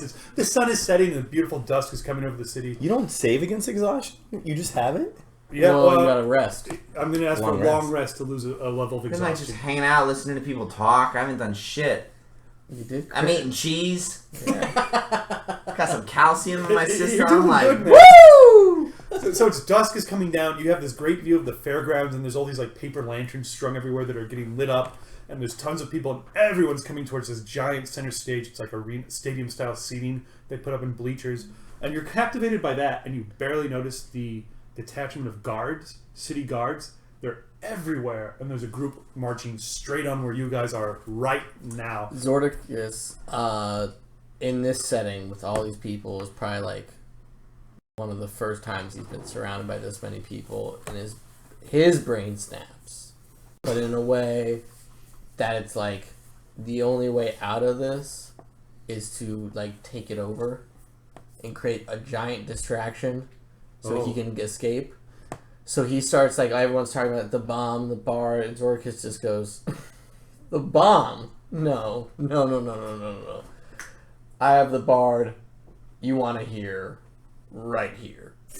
And he looks over at Mac, and he's like, "Let's get to the stage, buddy." Pause right there. I need so chat, can you give me an NPC? I need a old roadie. Someone that maybe Tom would have known back in the day. Roadie style. Give me a suggestion for who would be a roadie. And while they do that, Yeah. Just so you guys know, right now chat is people talking about who would do certain things to Handsome Gary. That's where All we're of at us. right now. All of us, the yeah. answer is everyone alive. Yeah. Who wouldn't do things to Chad him? starts going, look over here, and he's like pointing toward like where the guards are. You rolled coming. so poorly that I don't think you give you any advance warning on that. Oh, okay, great. Zordicus, you're about to make a big distraction. Yeah, because he's just like, I need eyes on anyone else, anything else, and I can't handle this. Okay, so and you said that to Mac. What would Mac do? Max says, yeah, I'm alright, yeah. Let's do it. Sure, why not? Show this bomb I got nothing. Let's go! Aguilar would Better kick get like something. kick kind of into like bouncer mode. You know what I mean? So he's like Ooh. clearing paths, acting real official. He's really hail swarming. He's hail swarming all over the place. You run right as you're pushing people out of the way. You start trying to push. Everyone's giving way, and then you start pushing, and your hand goes on somebody's chest who's almost as big as you, and it's a big old half orc city guard who's like, "Who the hell are you?" Sir, back up. You need a skill check. Back up. Would you be hanging out on the roof as you see these guards closing in on your friends, or do you jump down and like disappear into the fray, or would you join them? The guards haven't seemed to have seen you. Just your friends. Also, so you know the fray is playing in the other tent. Yeah, the fray. I burned down that The tent. fray is the Yeah, opener. they're in the second tent. Yeah, they're opening for Well, this guy. and for people sure. run out screaming, how do you save a life? They're on fire. Can I get a what do you want? coercion, I think, or what do we call it here? Intimidation for you. Yeah. 10. Ooh, countered by. So low. So what do you say? Sir. I'm a city guard. Sir, are you with the event? I mean, not the event. I'm with the city. Well, sir, I'm with the event. Back up. Okay. They back off. But the guy like, Do we name the event? Do we know what it is? yeah. No, I'm not. I'm not with. Or should we have the chat name with... Chat should name definitely the music festival. Chat. Name the music I've festival. got 3 roadies for you. Give me one. I'll give you 3. Okay. We've got Mark Wahlberg, Clint Eastwood, or Golas Fistbinder, a homunculus made of clay and bones. Yep. Yeah. Yeah, there he is. All right. Golas Fistbinder. Although You win again, P. Cavassier of Witchmark. He's always good. But it's that description also works for Clint Eastwood. Clint Eastwood, the homunculus made of clay and bones. So give us a name of this music festival. Big music festival, guys. Also, really quick, while we're waiting that 20 seconds, David, how big are Princess Camellia's boobs? I never thought about that. I did. I guarantee he did. I want to hear. Well, what size do you think they were? It's like perfect. Yeah. Yes, I agree. That's the C. size. That's the C correct cup. answer. Imagine the perfect size boobs in your mind. That's how her boobs fucking look. Yeah. So right now, just kind of really just get into it. Yeah. If everyone could just have a moment of silence for the boobs. Yeah. Great. Perception check. So what you failed to notice up above were the griffins, the hippogriff knights, swooping by. You were so focused down below that you forgot there's these shadows pass overhead, and you look up too late to see a squadron of knights wearing shining plate armor, riding on top of half horse, half eagles, swooping overhead, scanning like the ground as they swoop on by, and like one of them has like a long eye contact with you as they like swoop around. I want to slice the tent and fall through. That sounds pretty good. We're back on the end. So you've pushed everybody off. Yeah. Unfortunately, the guy you push off is like, guys, I gotta tell someone about this. And he like backs off, but you see him go off towards like another group of guards. You can see these hippogriff guards, like as you drop through the tent and it closes above you, come wheeling around. One of them breaks off and comes like swooping down towards the group and does like a second pass. Things are looking pretty like you guys are feeling pressure from a couple sides when all of a sudden someone grabs you by the arm, Mac, and shakes you and goes, Mac McGumbles! Mac McGumbles! Ghost fist binders! Is he made out of slime electricity? No, he's made out of bone and blood? Clay. Bone and clay. So his jaw doesn't work so great. It just hangs open down to about his chest, but he's pretty hefty and he can move around some amps when he needs to. Well, I don't think And he's got a bunch of crazy white hair that sticks out from his side of his head, and his eyes are just like pale, watery blue, and he's got a big paunch. Well, I haven't worked as a roadie for you in like 150 years. What have you been up to? Oh man, if we gotta cover ground on that much, I can't even tell you. I'll give you the cliff notes. Drugs, lost tipsy, real in debt, looking for a gig, baby. Oh, I know where Tipsy is. What? And then What? behind you, inside of this bardic event that's taking place, you hear the cry of a young pygmy elephant. Pow! Pow! Tipsy, for sure. It's Tipsy, right? What if it wasn't? What does Tipsy sound like? Yeah, no, that's good. That's No, good. I want to hear it from you, though. Blipsy. Yeah, I actually, well, what I was imagining with her trunk, Yeah. she sort of like she's sort of like on horns with her trunk, like musically speaking, like. So if you if he has take to a do anything trumpet- with horns, it's like. Well, she doesn't have a trumpet in her trunk right now. What's that? No trumpet in her trunk right now. Oh, I just meant with her trunk, she makes that. Oh, not sticking a trumpet in. Yeah, obviously, I did could I too hear much it? of a trumpety Okay, sound. you but do. it's- You hear that trumpety. Okay.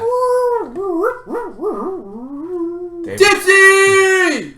Oh yeah, man, Tipsy's in here. Zordicus is like, great. Let's get help him to the stage. He's got to perform. We gotta get this guy. You guys, yeah, I'll show you in this. Ushers you inside like the backstage of the tent. Just as you guys disappear in, and you're kind of the last one in. I'm like, with on my rat, like low rider, like through the tents. Sparks shoot up from the Legs. cobblestones as this hippogriff comes skidding across the ground. Sparks shoot up off of its claws. It's like a horse 150% size. Bardic mail gleaming all over, barding gleaming all over the side of it, like polished, like plate mail. And a knight flips off of the top, not wearing any armor, but dressed like a fucking musketeer. And it's a young lady wearing like a sky blue doublet with cream slashing on the sleeves, big puffy sleeves, big broad yellow hat with a blue feather coming out, rapier on her side, and looks a very spitting image of Princess Camellia. But she- half elven. Whoa. She jumps off and she twists her ankle. But half elf. Can we get that again real quick? Because something flipped on the screen. yeah. I don't know what happened. It was magic, and something went black, and then I don't know what happened. From where? The last, 10 seconds. Great, okay. What do they look like? The hippogriff skids across the cobblestones with like a practice flourish. The knight on top slides it to a halt, dismounts out of the leather saddle, and it's this young female half-elf wearing the sky blue doublet, no armor, these puffy sleeves with kind of cream slashing on them, big yellow hat with a bright blue feather sticking out of it, rapier on her side. She glances around with like sharp eyes, the very spitting image of Princess Camellia from the previous age, except half-elven. That's what you guys see. Just for a second, it wouldn't mean anything to you as the flap closes behind you. You guys are in a dark space, and you guys are suddenly backstage, and you're pushing through all of these like ropes and stuff, and the homunculus is pushing along. Oh yeah, man! I've been working as a groupie ever since, man. I mean a roadie. Well, sometimes a groupie too. That's what happened to his jaw. Oh yeah, they've been loving me. You guys can So just proud. see the first act of an enormous. There's this roar of a crowd, like 10,000 people come roaring up towards you, and you see the end of a show, which is there's a half circle of like half a dozen elephants, like 3 elephants on either side, and then in the middle, pink fucking pygmy elephant Tipsy.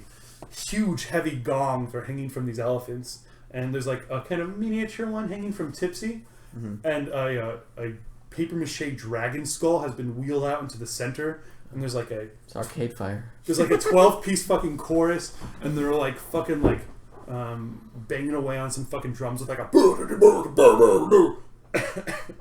and then, The drums go off. and everyone in that crowd is chanting "Bomb! Bomb! Bomb! Tomadil! Bomb!" And then suddenly, just smashing out of the paper mache skull comes a shirtless, hairy, overweight dwarf with like fucking heavy like black death metal face paint over his face, huge hairdo that comes up in this massive like cone that like blooms out like that, comes out and is like, "Bomb Tomadil! Bomb Tomadil!" You can say it, just don't like direct it straight at the mic. I'm okay. You're killing yourself Yeah. over this. Can someone open up this beer? I don't know any other way to do it, man. I can pass it. Yeah, pass it down here. So for music festivals, we've got several names. We have. Sorry, I'm trying to find it. There's a lot of boob talk going on because no one committed as to what boob size. Let's get that on the fucking Guys, front of this thing. yeah, come on. Camellia's an We've idea. got Festival of Tangle Knot. We've got the Eastwood Fistbinder Folk Festival. We've got Gary's Sexy Fantasy Music Festival. It'd be so lame. I think that's it. I like Tangle Knot, the first one. Yeah, take Yeah. Festival of Tangle Knot. So You win again, P. Cavassi. Oh no! Picavassi, too fucking good. It's just David under the table. What if David was Paul Cavassier of Witchmark? I wish I was that creative. I'm only 3 of our Twitter followers. So that is a good point, though. So it is a Slipknot-esque festival, and out there in the crowd, you do see some other Goliath and a lot of Fantas being drunk by the crowd. There's a lot going on, so you immediately feel like Not Fanta. Shasta. Is it Shasta? Yeah. I thought, well, this is He loses his mind. Just when starts he sees knocking it. Fantasy. Yeah. Fantasy World version Turns is straight evil. Tangle Knot. Goes into a rage. Yeah, Zordicus, seeing Bomb, seeing the commotion, looks at Mac and he's like, "Do something. You gotta do something." And he runs out. Onto the stage? Zordicus runs out on the stage. You're Bomb Tommy! What? What's going on? And Zordicus puts his hand on Bomb and uses friend. And in that moment, he's just like, you do music, and you were probably influenced by that guy over there. Would it be cool to see him and you team up? I'll introduce him. He's just staring at you with like crazy. He's got such bloodshot yellowed eyes, but he's like looking right at you. What? Okay, what is my save DC for that? There is none. There's gotta be. There's No, gotta it's be, just friends. I have advantage on charisma checks, and it's range of self, so I just keep my hand on his shoulder. 'Cause it's like once it wears off, he's aware that some magic was done to him. Okay, all right. But I just keep my hand on his shoulder, and he's like, "Tell everyone like you got a buddy backstage that's gonna blow their minds." So he smashes out. Pyrotechnics are like shooting off in the backgrounds as you like do this, and he's like, "What? I don't know what." And like fucking bouncers come like rushing out towards you, like a bunch of other Goliaths and half-orcs, and they're all like, he's like, "Wait, everybody, wait!" And it like calms down. There's someone backstage that we need to talk to. And then And he's like looking real bewildered and like trying to shake it off. And he turns towards the backstage. I know you from somewhere. Yeah. From the party, right? yes, Ronnie's friend? Oh, dude, Ronnie, right? Ronnie Deutsch. Yeah.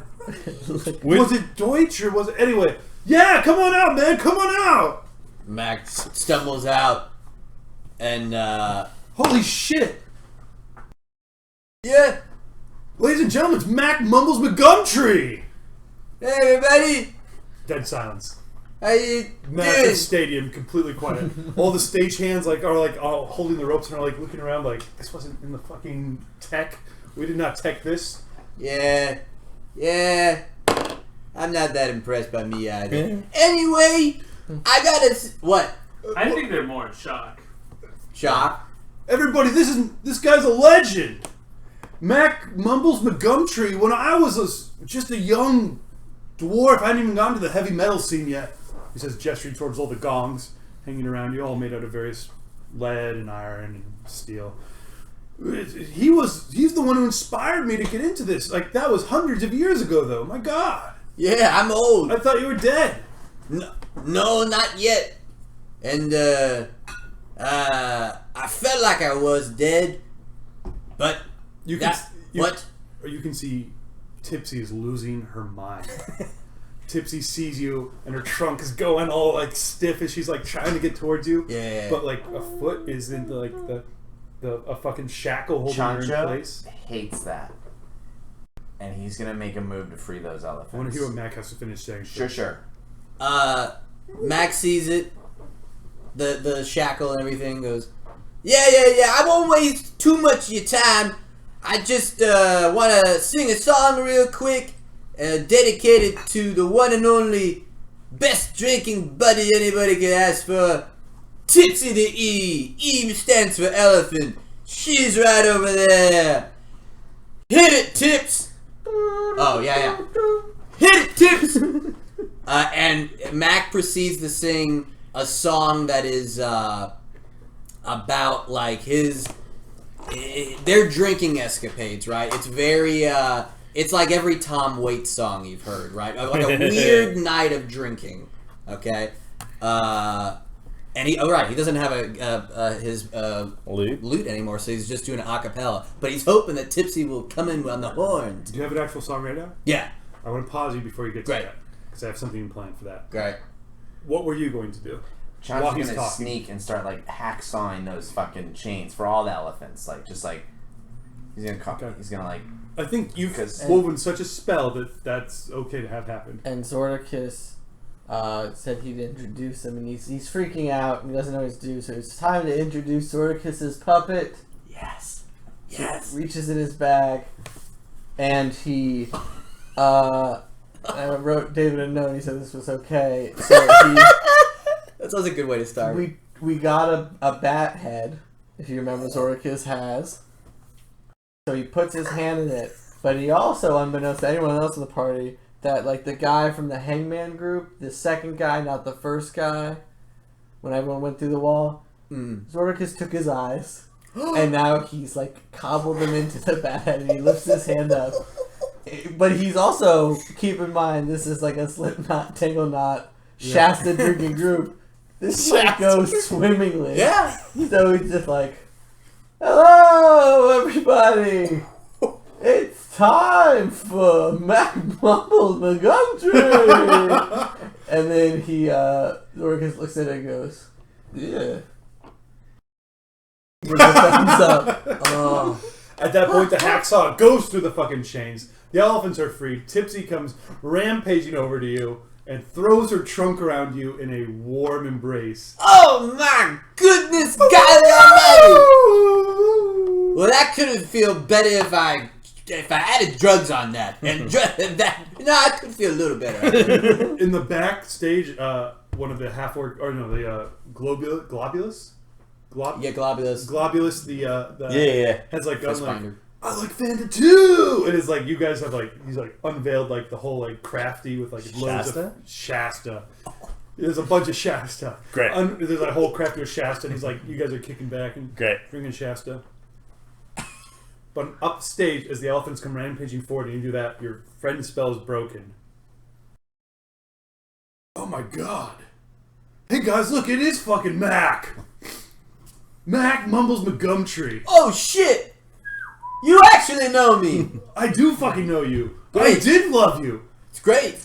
back when you were fucking cool 150 fucking years ago. Oh, you're one of those! Look at this fucking fossil! He yells. And like the whole fucking crowd, you're surrounded by just booing, rows on rows of He booing. just rips Tom in half. What's this? You want your fucking elephant back? Yeah, yeah, I do. He wants to take a fucking elephant from me. What do you guys think about that? And there's boos everywhere. I say we let him go. Get him finished. How about this? How about a fucking song duel? And whoever wins gets Tipsy the Elephant. What do you guys think about that? With this fucking old washed up fart. Fucking cheers everywhere. Yeah, Tom Dill. They what do you think about that, huh? What about you? You think you want to go with me? You know how fucking popular I am? I'm more popular than you ever were, old man. I'm the new fucking wave. Dane Cook That's Oh my God! meets Chris Angel. Oh. And your old school washed up Blaze-Stone corny fucking antics don't play in this year. So here's what I've got to say. Fucking cue it. And like fucking guys come out to start playing the gongs on the side of the elephants. Aguilar. Can Aguilar run up to the mic real quick and be like, "This is wanted reward," and hold up the. Uh-huh. Can he go up to the mic and be like, "This is wanted reward," like to the audience, trying to do like this whole thing? Yeah. Like this battle is called wanted reward. Oh, yeah. You're going to be the hype man. The Yeah. chat right now is chanting "Bard off." That's a fucking bar. Great. Yeah. Yeah, okay. You fucking hype it up like sick. This is wanted Can you reward. roll me? Can I get a couple? Yeah, whatever you want. Can you roll me a fucking... I think it's performance check. Oh, I don't have performance at all. You're hype man, so I guess I would take... Survival? I would take any charisma-based check, including intimidation. God You're damn. not- I'll do it. I'll do. Yeah, and it's You're yeah, I'll doing do intimidation check? Intimidation. Roll it, don't tell me what it is, and roll it up, and that'll affect in one way or another. Okay, so right now, the fucking people on the sidelines, all of it's like fucking servants, they're all wearing these black cloaks with red trimming, and their faces are like darkened out so you can't see them from the fucking stands. And they all, like, lights go down, and magic lights flare up in the footwells, and they start fucking drumming on the side of these elephants, these gongs. Bong, bong, bong, bong, bong, bong, and it starts drumming. Yeah! Yeah! Huh! Huh! Huh! Bomb Tomadil, here we go. Huh! Here's the rap. Huh! Huh! Huh! Yo, Mac mumbles? More like Mac stumbles, stumbling over your own tongue, trying to battle the young sun. Tom Bombadil's the name. Rhymes for days, rhymes that thrill. Tongue tripping down the palate with that tip-top trill. You know, what's that name? Mac? What, like a patty? Shit, son, that patty's whack. And this shit is tight. The bomb blow up in the night. A fucker and a fighter, tighter and brighter, with hose for days and gold on display. You know what's bigger than those pachyderm gongs? The dong that I'm packing in these leather long johns, he says, fucking swaggering around. My pachyderm prowess and trunk that I'm packing can't hold all the gold. That's the rap. Start clapping, he says, and he fucking drops Tells the the mic. audience to start clapping. And people start fucking losing their shit. Part of the song. Can people on the chat look up the definition of death metal? I kind of do a death metal, I love it. new wave rap with a little country edge. Limp Bizkit-y, I right? loved it I so love it much. so much. Amazing. You So win. Oh. He backs off. He's Chandra going. starts going, fuck Mac. He backs off. Yeah, man, that's the pachyderm prowess. This trunk I'm packing can't hold all the gold. Yeah, motherfucker. He says, pointing to his dong. His dong. Pointing to his dong. We got that. More to his dong though. Yeah, he's just wearing tight leather breeches, and he's probably stuffed it with something, but who knows? Sure. What did you roll on your hype man check? 17. Yeah, that's high enough. All right, I'm going to give you +2 to your check Okay. as you start working up the team, trying to get everybody on the other side here. Yeah. Okay. So people start to calm down a little bit. Aguilar's working the front of the crowd, calming people down, but people are red hot. And fucking Bomb Tombadil like rolls back, arms crossed, and like turns towards you. The spotlight shifts and shines right on you. You and Tipsy hanging together in the light. Right now, chat is saying D and Glee. Yeah. Good luck, Mac. Oh. Don't get this wizard mad. Don't get this wizard pissed. I can kill a hill giant with a flick of my wrist. Yeah, that's right. 8 Mile CritJuice style. Yeah. Nice. And sounded more like baby metal to me. No, man, that was sick rhyming. That was internal. I can't believe you rhymes. came up with that on the spot. Hashtag slay 'em, Mac. Yes. Right. Mac is shaken by it because he goes up and he goes, that was pretty good. And he just looks at Tipsy and goes, I don't know, your favorite, I guess. And I assume Tipsy might nod. And Mac goes, alright. Spent half of our Fat Tuesday making a paisley pattern noose and throwing up in a Quiznos with the cousin of Lenny Bruce. Made a map of East Nantucket, then I smiled at a dog. Placed a dime inside a hen house, traded my shoes for one pog. We were playing rattlesnake checkers with the Union boys uptown. Them dames and fancy fellas passing bathtub gin around. I kissed a naked kneecap, then I danced with a lonely clown and fell asleep inside your empty pool.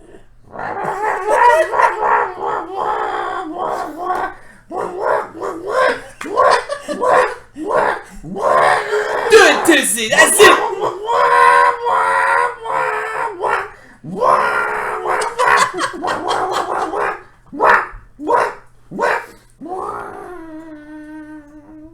It's probably too old for you guys. I'll leave. We need an opposed perform check. Okay, So okay. roll a d20. I'm going to give you advantage on yours. Oh, great. Because that was a fucking great song. And it was Tipsy accompanying you. To roll again. Oh, great. What is that? That's at 18. Okay. You got to take the higher. Ooh, that's a 22. All right. Plus Brian. Oh, I have a Plus plus 2 from Brian hyping it. 24. Okay. For wanted reward. I love it. All right. My guy also has advantage on his roll because he's got a fucking ton of people going. Tom Bombadil, first roll a 3. Second roll 16. What's his mod? Plus 5. Gives him to a 21. Oh! You had 23, 24. 24. Yeah. Yes! I did it, man! I still got it! Oh, thank you, all you beautiful people! Oh, I wish I could talk to you more, but I gotta kiss an elephant! And he just gives Tipsy a big smooch. Big old pink trunk comes right up there. I will say this: the better musician is not always the more popular one. So your song was better, but we're with a bunch of mutts in a tent. We're fucked. It's the Tango Knot Festival. What can you expect? Even the Tangled Knot attendees are thoroughly swayed by this performance. Oh! Good job. Thank you. They've got a soul, Mac needed that, yeah. and it's stirred by that. And Wow. all the roar of the crowd, all the people surrounding you comes up, and Bomb Tombadil's like, "Fuck, man, you still got it." Oh, Shit, dude, it's a long path, isn't it? oh, you get ready for it. You take Tipsy. Yes. I'll take that gong off of her, little novelty gong. Yeah. I'm sorry. I got a long way to go. Yeah. I'm looking forward to your next album. Cool. God damn it. God bless you, he says. And he starts humming your little song as he, like, walks away. Can Chancho sleight of hand unzip his leather chaps and see what's stuffed in Yeah, there? you better do that. What do you got? Disadvantage? Yeah, with disadvantage, it's a 9. That's pretty low. So you get your hand over there. Like, kind of gets stuck on the top of his pants, and the little homunculus comes up and goes, "Whoa, another groupie, huh?" And the guy goes, Bomb goes, Yes. "Whoa, whoa, whoa, oh. All right, small hands, I like that." All right, let's go back to the tent. Now can I stab him? If you wanted to. Well, unfortunately, we'll pick up there next time, I think. So with Tipsy reunited with Tipsy, having the roar of the crowd behind you, Mac turns and is able to exit through the wide open gates that lead out towards the horizon. The sun just setting, beautiful blood red and bright orange sky rising up above you, towering, the night coming down from on high. Just a stupid little man on a stupid little elephant. Whole future in front of you. Yeah. And as you exit through the gates of the courtyard, a balding, overweight, middle-aged man wearing these dark purple robes comes huffing up towards you. Oh, wait, Mac, wait. And he's got this big, overbound book under his arm. Wait. My name is Abrahamus, and Abrahamus Allenson, and I'm an acolyte of the Church of Love. As you've probably never heard of us, we have a few small alcoves here and there. It's not a popular religion, but we're dedicated to the one true form of love in the world. True love, our holy book, he says, patting this leather-bound book. Our holy book is a collection of the greatest love stories of all time. And there's one in particular that I've been trying to trace down my entire life. You see, there's two figures from the previous age, Gub and Dovana. And they had a story of love that we were trying to track down, but we just couldn't find any complete tales beyond the end of the fourth age. But we heard that you, on a rumor, might know how that story ends. Whether or not Gub and Dovana, in the end, after everything, ever got together again. What I want to know is, do you know how that story ended? Were they worthy of being entered into the book of true love? Or were they just another sidelong tale? Ha! He opens the book and takes out a quill and licks it. Matt goes, what's it worth to you? Just kidding. Yeah! You got it ready? Okay, great. Yeah. Whatever you say. So, eventually, that Gub guy... I think... You close down, fades down on that? Yeah, slow fade. Ooh, that's kind of slow fun. fade on that. All right, that sounds good. As Mac relates the whole story of Tom and then we'll cut the stream, and the players can find out. Yeah. So, on that note, I think we should address the fact that Tom's schedule's changed recently, basically, and he's not going to be able to be a regular player in CritJuice going forward. Tom, can you have a moment with the camera and just talk with the chat? Sure. No, let's get you on a chair and move this in just for you. Here. But it's 30 grand to get a Tom clone. What? So. Tom, pull into Cook's chair and I'll move the camera. And I'm going to turn this around for you. Hey, Cook. Yeah, but... Can we get some... How can I move this closer to you? Oh my god. That feels real close. It's not as close as you'd think, and I'm going to show you this so that you can see it. Oh, I don't want to look at myself. But you're beautiful! No, but I want to be distracted. You can see the chat right here, though. You're beautiful. Oh, gotcha. Hi, guys. Because I think this is important. I feel like people love Tom fonts. I think so, too. I'll be super ineloquent. I'll probably write something out for y'all that'll be way more put together than what I'm jabbering on right now. But yeah, I'm having I gotta do some things in my life a little differently, and yeah, I'm gonna have to take a long hiatus from CritJuice. What does CritJuice mean to you? Any memories you want to share with the people? I mean, there's too many. I mean, I guess the big gist and point I'd have to say is there's nothing. CritJuice sort of stands unparalleled in my life. There's nothing that was like it before it, and there certainly won't ever be anything after it for me. There won't be anything in my heart that will replace it. Yeah. But and that goes for something happened. Oh no! No, it's still going. It What's just that? popped open a second window of a GIF that I pulled up earlier, but now I'm trying to find where the mouse went for me. Tom's still clear. Is it okay? Yeah, you're still going. And that goes for these lovely jackaloons at the table, but it also especially goes to you guys.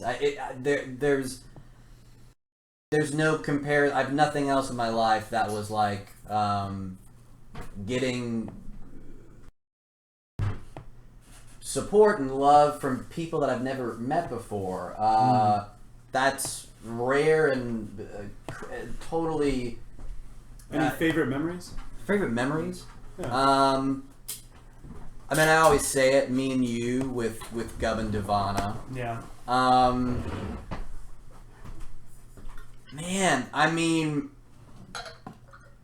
I think this is just because I was re-listening to the first episodes, the prologues, I guess. That was good stuff too. Like the listening to all of us. Well, not you, David, but listening to a lot of us figuring out D&D, figuring out their characters, figuring out their dynamic, the watching it grow. I have too many little memories to even mention, but if I could mention one big thing, the growth of the characters and the player dynamics at the table. Can we get a wide angle on the camera again? Oh yeah. Well, really quick, let's just keep this for a second. Okay. Because like right now, people are saying, "We love you to bits." I love you. We love you. People are remembering you talking in tongues and drinking blackout drunk. Yeah. That never They're happened. saying Other stuff. Dairy There's no Queen proof. forever. Dairy Queen forever. I love me some Dairy Queen. People are saying, Brian is saying, I'm so sad about this too. Oh. Yeah. Well, here's and what sucks. So these guys, obviously, there's no difference with us. I get to see these guys on a regular basis. I am bummed about not being in a constant dialogue, but I'm not going anywhere off Twitter or anything, or I'm not ghosting off of social media. So this is not so much a goodbye to anyone as it is a hiatus from just the table. But I ain't leaving nobody behind. Well, I'd like to propose a toast if I can. There's one alcohol that is indelibly linked in my mind with Tom Fonz. Holy Every time shit. I see, because I'd never seen this before. You brought it to the game. You've never seen this before? Not before. Well, not before. However many years ago, when you brought it to the game as Gub, and you were like, I can't remember exactly what you said, but you were like, I brought this because I think it really exemplifies Gub. Yeah. And it was two. It was like, one, it's perfect because it's Fireball. We lined up 5 in history, Tom. Yeah.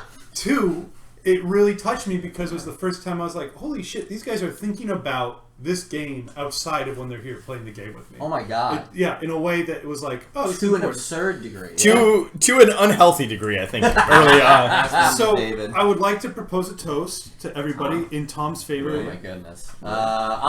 Sure. Is it it's just one shot and Just one shot for the crew. yeah, and I just We all. Can we can I move in? Yeah. Move, David. I'm always worried about picture. We know, honey. I know. You're good. You're good. Stay dead. So I would like to say to I'm tired. Tom Fonz, who is irreplaceable, who has been But we're gonna try. Yeah, there's auditions. who has brought so much to the game and has been such a joy to play with. I think everyone would agree with your characterizations, with unforgettable, amazing scenes, and especially everything you brought to the game through Gob and Dovana and with Mac. It was just a delight every single session. So to you, sir, and many future drinks beyond, I guess. Cheers. Cheers. Cheers. Ooh. All right, let's loot that body. Yeah! Your body. Oh What did Tom have on? You're dead to us. No, Tom rides off into the sunset. I love this about Mac because I feel like we haven't seen the end of him. No, I agree. I know that Tom is inspired and Tom has some amazing things going on. But I can't help but hope. Josh the Valiant thought of Bahamut's breath toast was about to happen. Oh my no, God. we all end up in a I'm ditch I'm then. dead now, Josh. Any final? You want to take a seat? Any final questions? Chat has. I would for love Tom? to answer. Yeah, sure. And maybe we'll have Tom on in the future too, where he can talk to everyone and give like another goodbye, where everyone knows that. No, he said gonna he's done. No, yeah, fuck I this don't dude. know. I'm throwing this out there. It's the end of the. It's the end of the night. He quit. Let him quit. Chat's like, cool. Yeah, I am gonna write up something because I feel. Tom, they're bad. asking you to donate. Oh my God. Anyone have any questions for Tom Fonz as we send him off into the sunset, at least for now? Will you come back and be a guest someday? Yeah, there's no. I'm never saying never, but I'm Someday? Yeah. Yeah, if it works out for you. Yeah, it'd be great. No. People are traumatized, they're saying. What's it like to hurt Guys, your friends? No, That's that's nothing not to do with fair. you guys. It's not fair. It happens. It's something that happens. People's schedules change. Question from No, the chat. totally. Yeah, I have nothing going on tomorrow. Was it Cook's fault? Is that real? No. Yes. But a real question is, what's Gov's dick length/width? It was I rolled. know this. Tuna can, right? Yeah, Just check Yeah, I think it was like 1 inch by 3 inch. We don't want check any the bullshit crit fans crit out wiki. there. Sure. Yeah, crit Gwendolyn wiki. says, was Bahamut's breath ever clear? We can only answer this from Tom's point of view because Dave Well, can't answer it. Well, David's never told I us. think I I never had Everclear before. I shared, know I shared the recipe with Tom for his birthday, but that was years ago. I don't know. you if showed remember. me, yeah, exactly, and I was drunk on my birthday probably. So Yeah. if it wasn't Everclear, it was probably something very. It was a similar. combination of several things. Poisons. Yeah, Several things you wouldn't always drink. Terrible things. Yeah. Gwendolyn wants to know, can she have your babies? Oh my goodness! My girlfriend would not like that, but I'm. Ask her. Oh Yeah. Okay, I'll ask Check her. with her first. Don't Yeah. I'll don't ask. speak Because, to like, her. Don't speak for Kate. Tom is the only one who has rivaled Handsome Gary. Like, In there- terms I of don't think handsomeness? rivals the word there, but sure. But thank you for that compliment. I remember that on Twitter there was a battle going where someone said that their wife was like Handsome Gary, more like Tom Fonz. That's crazy talk. That's one very thing. lovely. That's the wife who's blonde. Keening Thought says that she'll be your second sister wife. Great. So We're gonna make a compound somewhere. Yep. Josh the Valiant agrees that Tom has surpassed Handsome Gary. Whoa! Uh-oh. This is too much. You know I can't accept compliments, so this is. The chat is saying groupies don't count and override girlfriend rules, so you're in the clear. Great. Yeah. People are saying you surpass Handsome Gary, and it's definitely the beard. Well, fuck, I quit too. It doesn't work like that, Cook. Love me! Chat is dead silent. It'll be like. Oh, people are leaving. We're gaining followers. Oh, We've shit. changed this from. I changed the title to CritJuice Tinder. Oh, okay. Well, Yeah. that would do it, wouldn't it? Yeah. I also tagged Grindr, so we're getting a lot of people. We're Grindr. hitting all bases. Good fans who will linger. Yeah? Any more questions for Tom Fonz before we wrap for the night? More. Give him some Someone time. says, "Who's Gary compared to Tom?" Yeah. Jesus. These aren't questions. Tom totally gives Gary a run for his money. This is very sweet. These are all just pandering to your aesthetic. These are the people Agar you're has- leaving. Agar has a good question. I'm not leaving them! Brian asked if Acker just asked, "How do I get this knife out of my back?" Oh, you assholes. Yes. Yes. It was Acker, it wasn't me. I just had I to love type it. it. It took me forever. Iron Tusk wants to know when we're all going to medieval times. Ooh, any day. There is the As soon Renaissance as Fair in possible, the but next he couple needs weeks. I'm into it. Whenever. Time machine. When? You tell us. When are we going? Well, you. Josh the Valiant says his questions will be asked via DM. Direct message. What's that? Oh, Direct no. message. No, through... Twitter. I think he direct means message. through David. I think he means through. He means through private message. No, I direct think message. he's the DM. Stop it. Yeah, that's a good one. Needless to say, Tom Fonz, a glowing point of CritJuice, and definitely part of the heart that has kept us going for 3 years. It's been a Right god. stance. The heart of the goat. What was that? Don't forget about the Alright, rest of us, Ghostbusters. fuckers. I wrote a rap. No, I'm done. That's pretty good. I'm gonna write something out that will express how I feel in not the stupid way that I'm speaking right now. But it's been a goddamn honor and a real insane delight and This is like if Cain had a lot of brothers.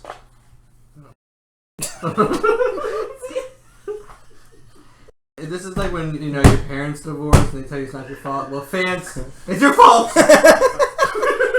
If you donated more. Yes! Thank you, David. Without the money would have come a long way. Dig deep. Cry yourself to sleep, you monsters. We've lost an angel. Because you shot him from the skies. You know you did. You took and you took. And it was too much for the man. Tom can do what he wants. He's in the dark. I love you guys, and I really can't thank you enough. I love you guys. Honestly, there's no amount of gratitude that I could express that would express the accurate amount of gratitude. It's been a blast, and again, there's never saying never. I'm just taking a hiatus, and See you May 5th. Cinco de Mayo. Whee! But I'm not going anywhere. You can. No, you're literally going somewhere. Well, I'm going. Yeah. Yeah. I'm going to Mexico. I don't know what happened to my computer, but it just died. Oh no. No, it's bad. Oh, no, you're We're fine. The screen just died. But yeah, I'm not going anywhere really. You can still tweet Fine. me. Or... Yeah, find Tom on Twitter and follow Tom if you're not, because if you don't, you're stupid. Or not. I mean, I don't tweet. And how will you know about politics? How are you know? Not even politics, just what Bernie Sanders is doing. Does he support Bernie Sanders? We'll find out. I think that all of us here can go ahead and unite in. I think Iron Tusk mini painting capitalized on a classic Tom phrase, which is Tom's call to Pete, which is just Pete. Oh! Yeah. Thank you guys. Thank you. See you next month. Bye. Bye. Bye. Do the best. I'm trying to kill it. Oh, no.